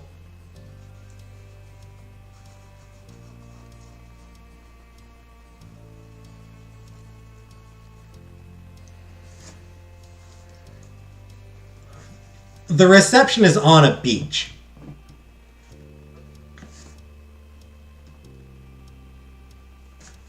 What is unusual? Right.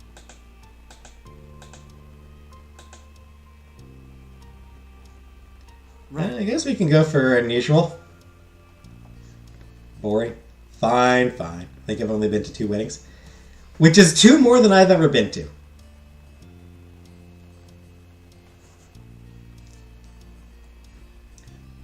Because again, I don't know people. See, that's the benefit of not having friends. You don't have to go to boring goddamn weddings. Boring frigging weddings. Can we not beach about it? But okay, we'll go with unusual. Cove sighed, relieved, and expressed his approval. Right. Yeah, that's right. We can work with that for sure. I don't remember what Xavier's voice sounded like. Any color ranges in mind? Been to about 50 and unusual is best, is it? Again, Cove fell silent, like a kid hoping not to be called on in the classroom. Even though it was just the 3 of you, and he had no chance of hiding, you could swear that he was shrinking lower in his seat as if hoping to go unnoticed. As entertaining as that was, you decided to spare Cove before he slipped under the table. You spoke up and said, "All right. What colors are we thinking?"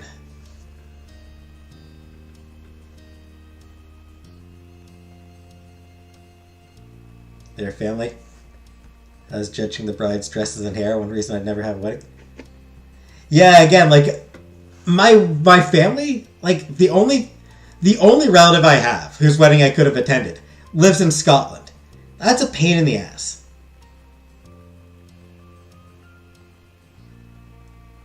Like, I couldn't attend her wedding because it was in Scotland.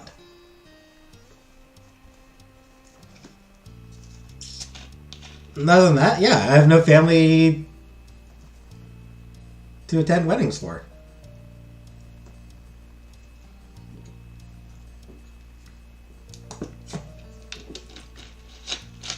Classic white, earth shades. What, nobody wants to go with pastel?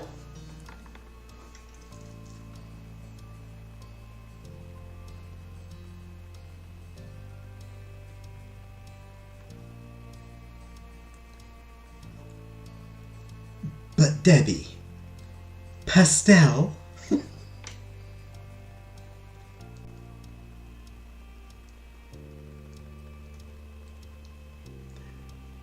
I mean, I kind of like rainbow. Yeah, I like the idea of a rainbow cake, you know? Rainbow colors.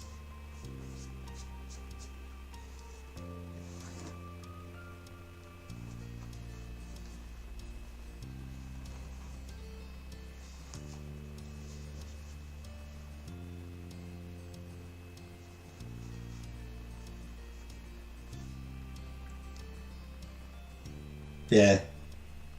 Pastel just makes me think of that absolutely amazing drag from Morticia in Addams Family Values.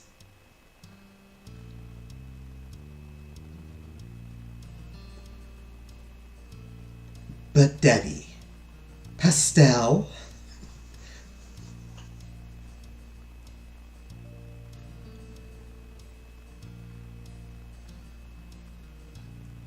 Mostly white with pops of color as a happy middle. What I'm thinking for rainbow is my moms are gay and I'm non-binary. And then like one of our best friends in the wedding party is trans. I suspect Cove is probably demisexual. Good chance that Miranda's probably bi. Or pan. A rainbow of shades of white.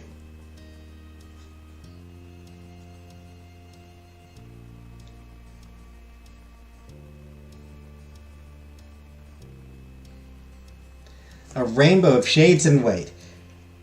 Just like a Republican convention. Heyo! I'm sorry.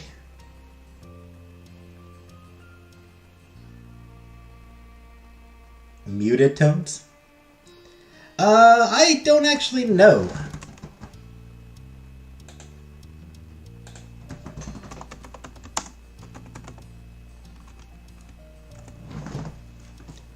Grayed or dulled. Colors which have a low saturation. Mermaid themed cake? That would be perfect, honestly. A mermaid cake would be actually, like, genuinely perfect.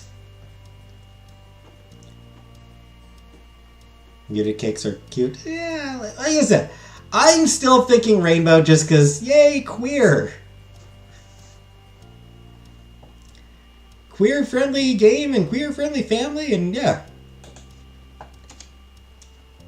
Gorgeous. I've got you. Muted tones of mermaid. Xavier looked up from the binder. Right, so we're going for a 5-tier rainbow cake that's unusual. You could picture the cake clearly now. It was just what you want. I can't picture it at all. What does unusual mean in this context? What is an unusual wedding cake?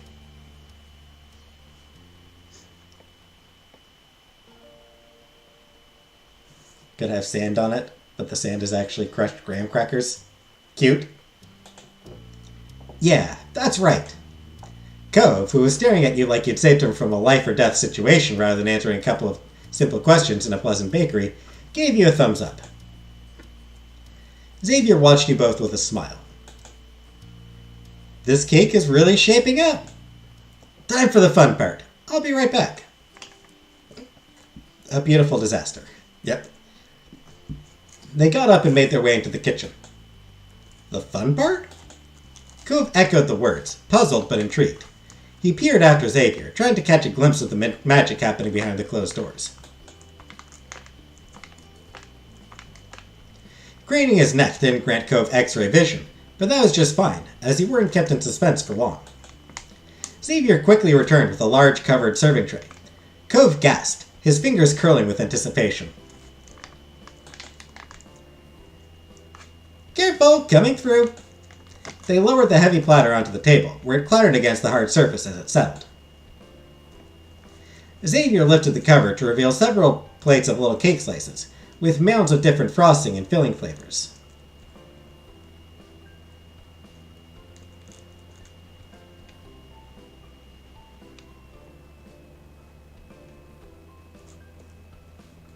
Comic book cake with eyeglasses as a topper. Yep, now it's time for us to eat lots and lots of cake. The beautiful array of colors and breadth of the selection made for a wonderfully presented array of treats. Cove gaped, wowed by the revelation. 2 pairs of glasses holding hands. 2 little goats kissing. Aw. That would be cute. We get to try samples? Xavier giggled at Cove's reaction. Given just how much enthusiasm Cove had, you bet there weren't many previous grooms whose response could compare. You do. They pointed at the tray and began talking you through the selection, starting with the neat little slices of cake. So we've got a few cake flavors for you today. Vanilla, chocolate, red velvet, citrus, and such. They moved over to the frosting and fillings. There's vanilla, chocolate, strawberry, maple, and mocha buttercream. Over here we've got chocolatey and fruity fillings, though the inside can simply contain more frosting if you prefer. Having talked you through the samples, they straightened up. These are some of our most popular options, but not everything. You can see all our options on the order forms. They do like the term gaped. They do like Cove gaping. They do like their gaping Cove. Like, entirely too many times during this DLC, they've used the term gape.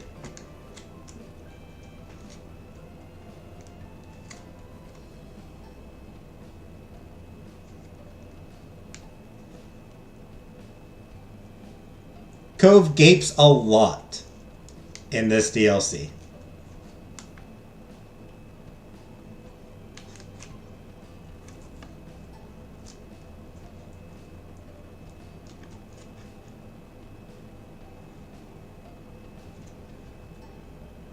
Strawberry?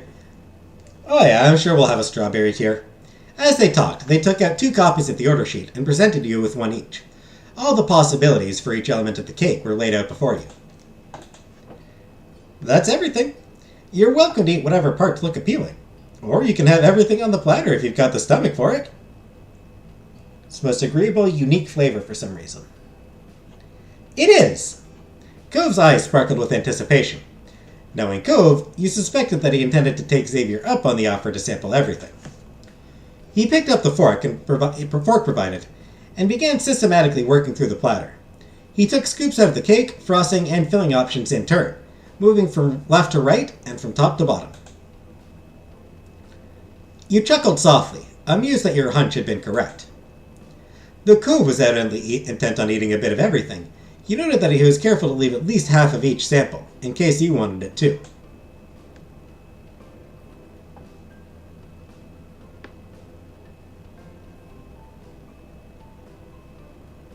Yeah, you started trying everything as well. It all looked delicious. Picking up a fork, you joined Cove in sampling the cakes, frosting, and fillings on offer. You murmured your delight to each other as you discovered new combinations and enjoyed the sheer variety laid out before you. Cove's eyes shone as he looked at you, glad to be sharing the experience. I said strawberry because Vanna did. Gapegoat. You were so enraptured that you nearly forgot that you weren't alone with Cove, but this, too, was by design.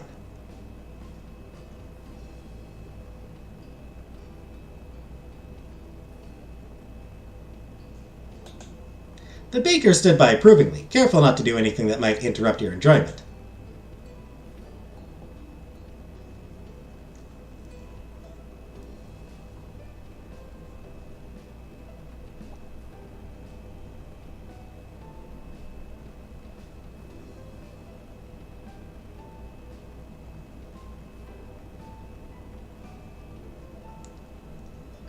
No, I'm not giving him any of my cake.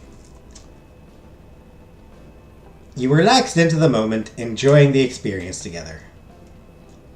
Cove shimmied happily in his seat. The different varieties had gone down very well with him. They're all so good. He cracked a grin. Hey, can we get a tier for every flavor? Xavier laughed. Unfortunately, we can't. At least, not in a single cake, and I'm guessing you don't want several different cakes at your wedding. Yeah, we should just go with the one.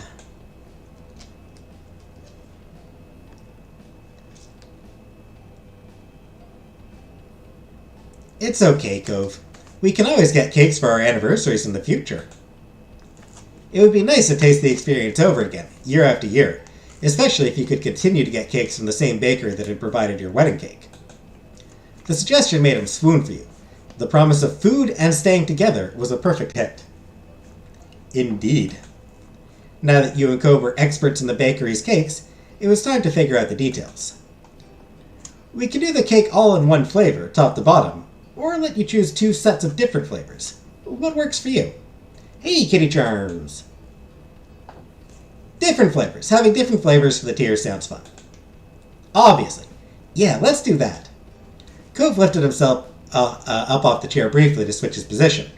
He moved over from leaning forwards towards the tray and shifted to be situated on the side of the chair facing you. So? Thanks, Kitty Charms. So, what's your thoughts? You don't need to stick to it forever, but were you thinking something kind of plain, chocolatey, fruity, or what? You picked up the copy of the form to review the options again. After studying it carefully, you said,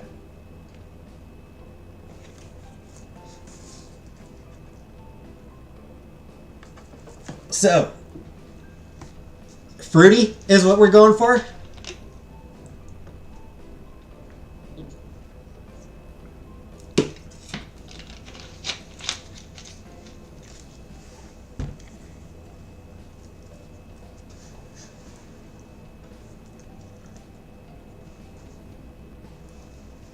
We're going with something fruity.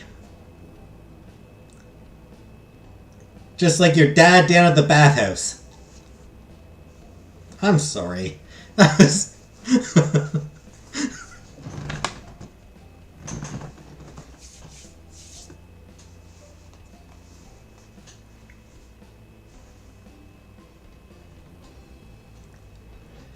was... that was silly of me. I'm sorry.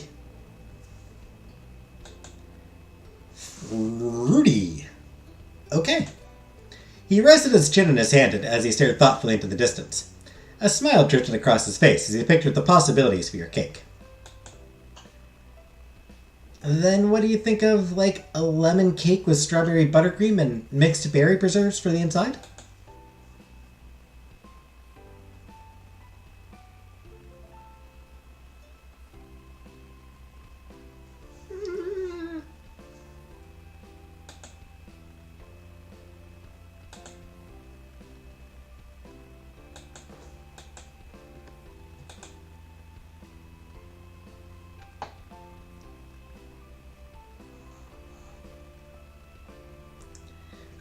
I don't know. Lemon cake. I'm not keen on. I'm not big on a lemon cake. I don't know about a lemon cake.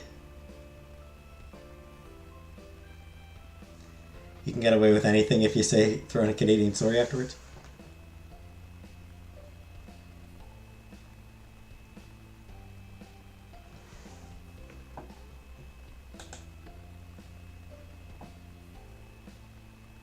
That's really nice. Can we tweak a part of it? I'd like a different cake flavor. Cove sat up straight, amazed that his idea had been a starting point for collaboration with you. Yeah, I'd love you to add your own thing. You love lemon cake so much? Thinking about the type of cake you wanted, you decided to suggest...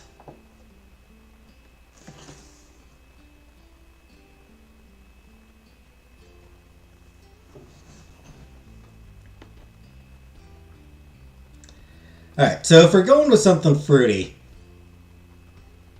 Maybe a coconut cake?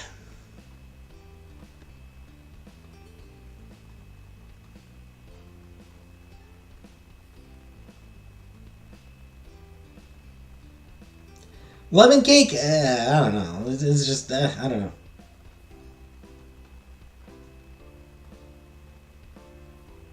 That is very fruity. Well, that's the point. A fruity cake, and then... And then another tier that's not fruity.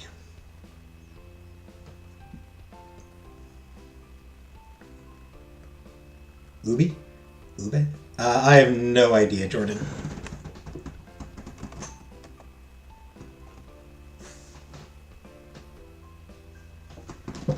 Slightly nutty vanilla taste.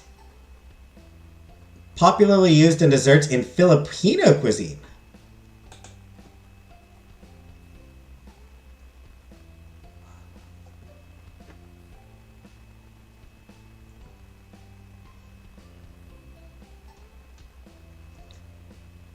Purple, yep.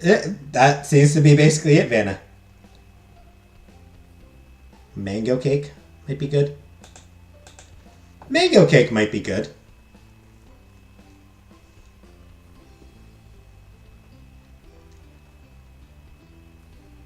I'm gonna go with coconut cake. Cove leaned back in the seat, watching you curiously as he waited to hear what you were thinking. You glanced over the form again and got started on the next tier. Thinking about the type of cake you wanted, you decided to suggest white vanilla. Yeah, just a nice vanilla cake is like it's... I feel like a vanilla cake is something that's kind of like lowest common denominator type of thing.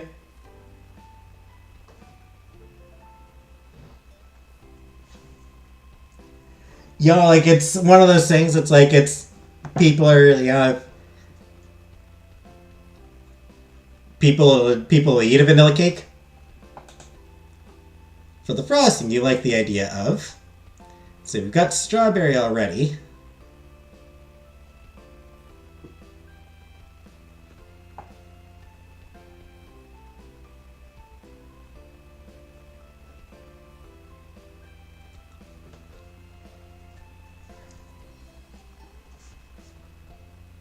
Then that's 2 white cakes.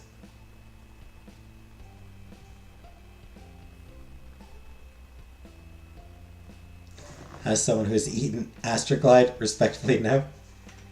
Chocolate, vanilla cake, vanilla ice cream with chocolate, like vanilla cake with chocolate frosting.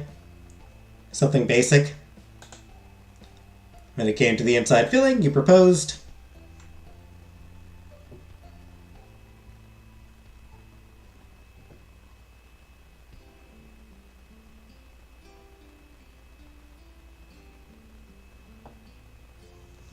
More buttercream and a different flavor.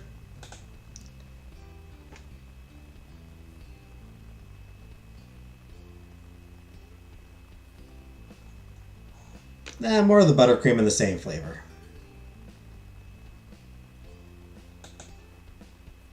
Cove, who'd been nodding along with your suggestions, recap the idea. So you're thinking of a white vanilla cake with chocolate frosting and chocolate buttercream on the inside. What was the cake, guys? P? So for the first one, we went, for first part of it, we went with a coconut cake with strawberry buttercream and berry preserves inside.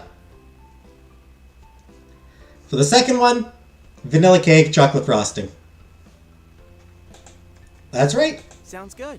Sounds really good to me. Then your mouth-watering cake flavors were all set. You were sure it was going to be a hit at the wedding. The inside of the cake is great. All that's left now is the cover. How should we wrap your baby up? Do you like fondant? Or maybe ganache? Cove shrugged. You said. I don't know what fondant and ganache are.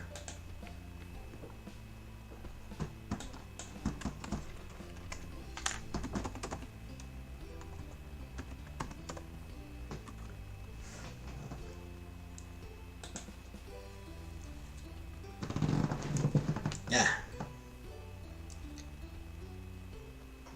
Okay, so that's what the fondant is. How about ganache?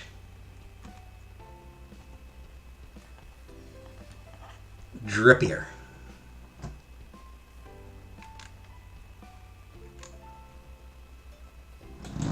No fondant, it sucks. Do you know that vanilla means vagina? I did not know that. Ganache. Jordan wants ganache. Vanna wants ganache.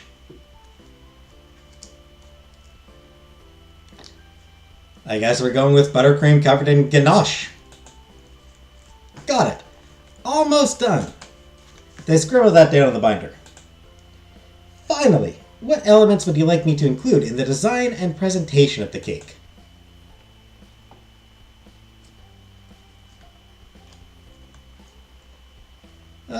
Sugar-made decorations. Edible pearls.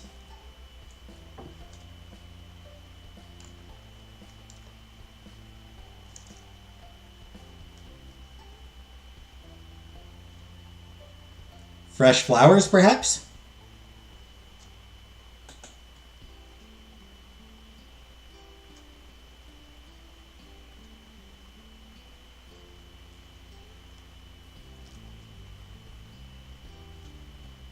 Always disappointed by fondant.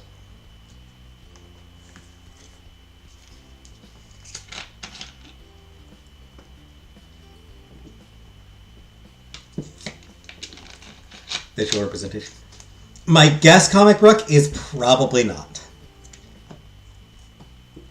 The number of combinations that are available means that I have a hunch they probably did not put in the effort of designing like 100 different possible cake options, or like hundreds of different cake options.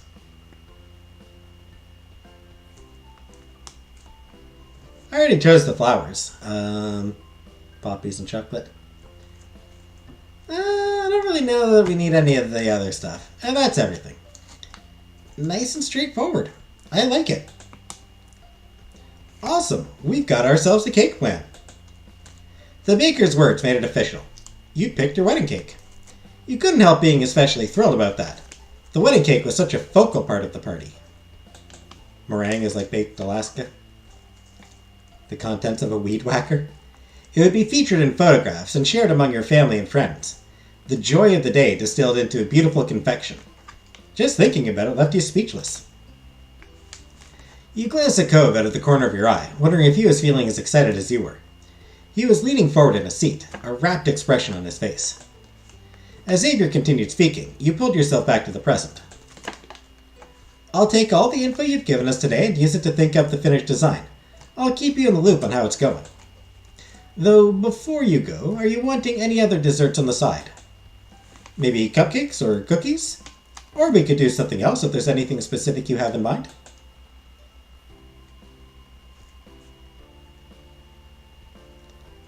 Are wedding pretzels a thing?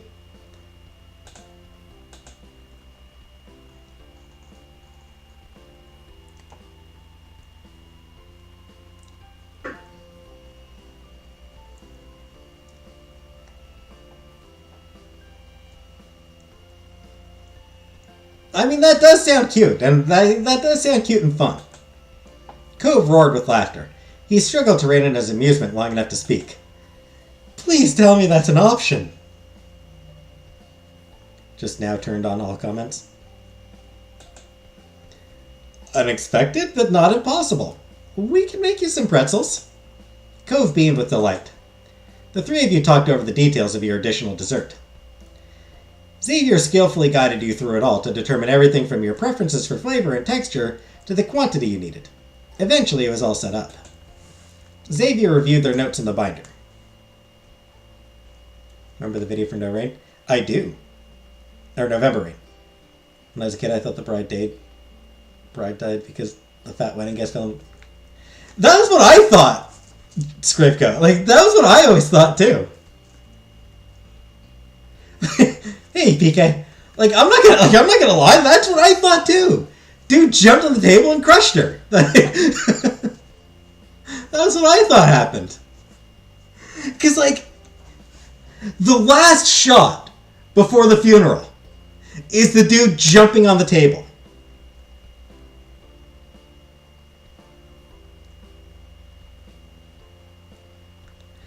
Young dude jumps on the table and suddenly we're at a funeral. Right? Like, what am I supposed to think? What conclusion am I supposed to reach? What other conclusion could there be other than this jackass killed the bride by jumping on the table and crushing her?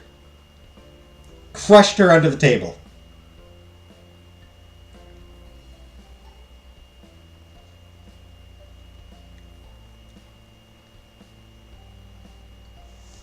Dude freaked out about a little bit of rain. Randomly jumped on a table. It collapsed and crushed the bride. That has to be what happened. You're saying that's not how the bride died? Right?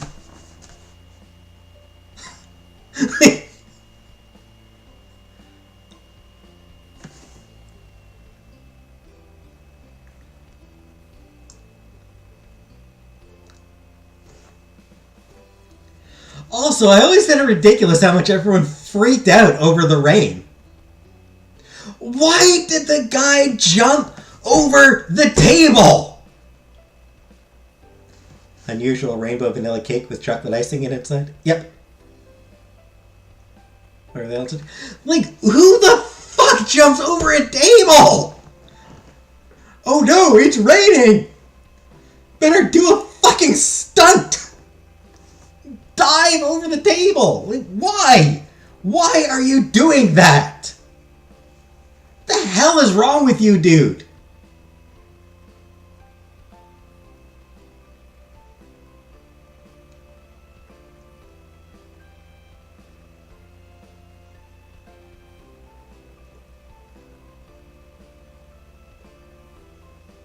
All that said, fucking amazing solo.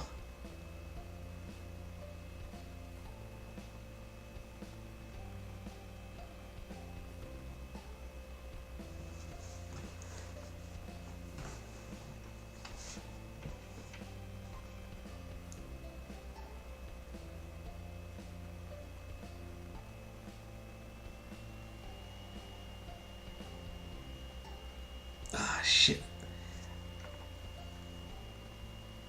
Oh man, I'm forgetting how the latter half of of that song goes.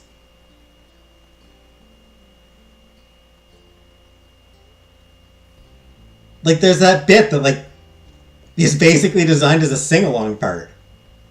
Jordan! Thank you for 9 months, Jordan. Wedding pretzels. Indeed. But yeah, what was that? Like, how does that bit go? Like, how does that part go?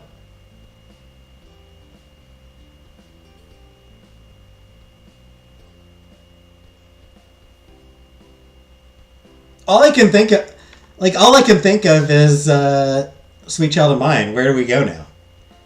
November Rain has a different, there's that.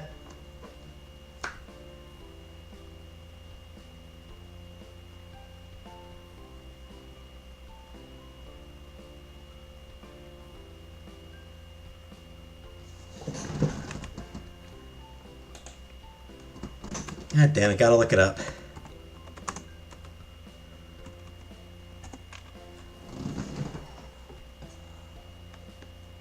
Ah, yes, the, Everybody Needs Somebody. Don't you? Yeah, don't you think that you need somebody? Don't you think that you need someone? Everybody needs somebody. You're not the only one. You're not the only one. Yes, Guns N' Roses. I remember once I was at karaoke once. Violins come in when she's in the casket. Axl Rose makes my insides feel funny. Yeah, I mean, not so much anymore. Not in the same way, but... Damn. Back in the day? God damn. Hey, Matt. Hey, Liam. Yeah, I remember once I was at karaoke, and somebody went up and sang November Rain. And then it gets to the heavy part. Like, it's, he does all that sappy shit, all that, the regular part. And then it gets to that heavy part. Don't you know that you need somebody? Don't you know that you need someone? And everyone in the bar, fucking everyone in the goddamn bar is ready to sing. Like, everyone there is just, like, yeah, fucking get into this shit. We're at the good shit now. This is the good part. Fuck yeah. And they stop it. They stop the song there. An assy bowl? Nice McPie. For dinner, I had just chicken. Fried chicken from the Ready Hot counter. Yeah, like, they turned off the song right before I got to the don't you know the deep. Like, they turned the song off right before that, right at that bit. And the entire bar booed. Like, the entire bar, like, oh! Like, everyone there wanted to sing! Everyone here wanted to sing that part!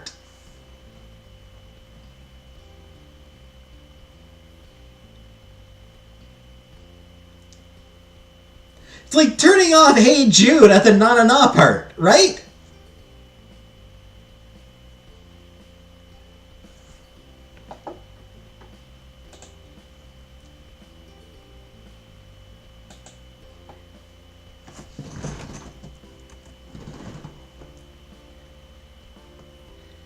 Had an ass bowl.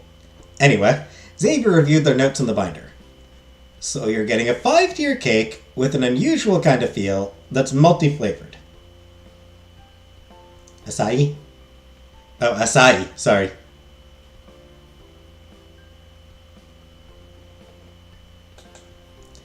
And you're also getting some pretzels along with it. See me sing karaoke? Pass. Your heart fluttered as you imagined the cake once again, you and Cove standing over it and ready to take the first cut. The side dessert beautifully complemented the cake, completing the picture perfectly. Yeah, those are our desserts. Cove bounced in his chair again, his hands clasped against the edge of the table. His excitement was as palpable as your own. This is gonna be so good! Xavier grinned, pleased to see the two of you so happy. Cookie? Probably not for a long time, Matt. Thanks again for coming to us for your wedding. We'll make the desserts of your dreams. You worked through the outstanding specifics of your order with Xavier, who was determined to get everything right for your big day, and had an answer ready for everything you could throw at them. Once the final arrangements had been confirmed, you left the bakery feeling confident that your wedding cake was going to be just wonderful. Cove, naturally, shared your optimism completely.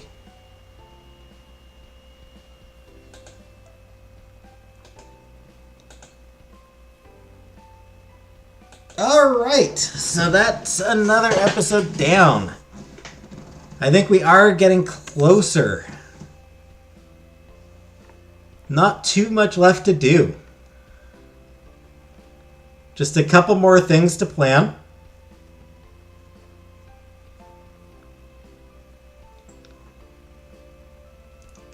There is outfits, dance lessons, and I'm pretty sure there's a menu for the reception needs to be done.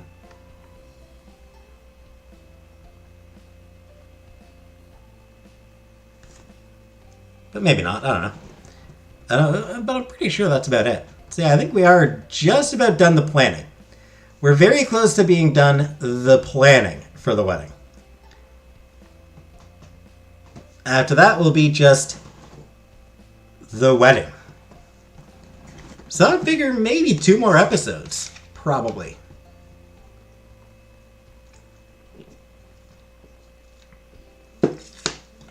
Make meatballs and spaghetti? I do.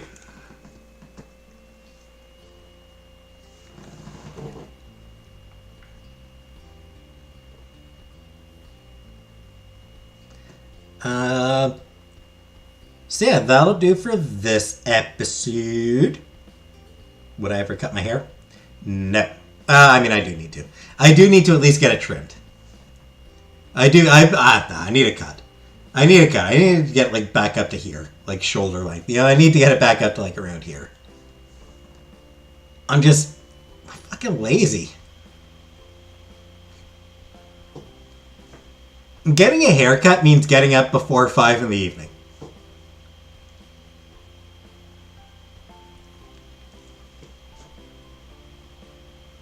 And then leaving the house. And like I need to shower beforehand as well, so I need to get up like get up early enough to shower and then leave the house and just sounds awful. Anywho's, like I said, I am ready to call it a night here. Got 2 hours in.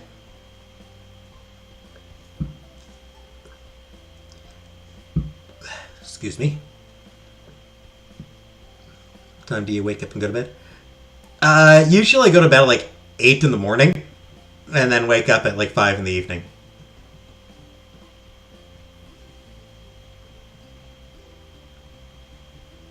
That's how I tend to do it. What time is it there? It is currently 10 at night. So, thanks for coming, everybody. And see you all another time. See you on another live. Good night.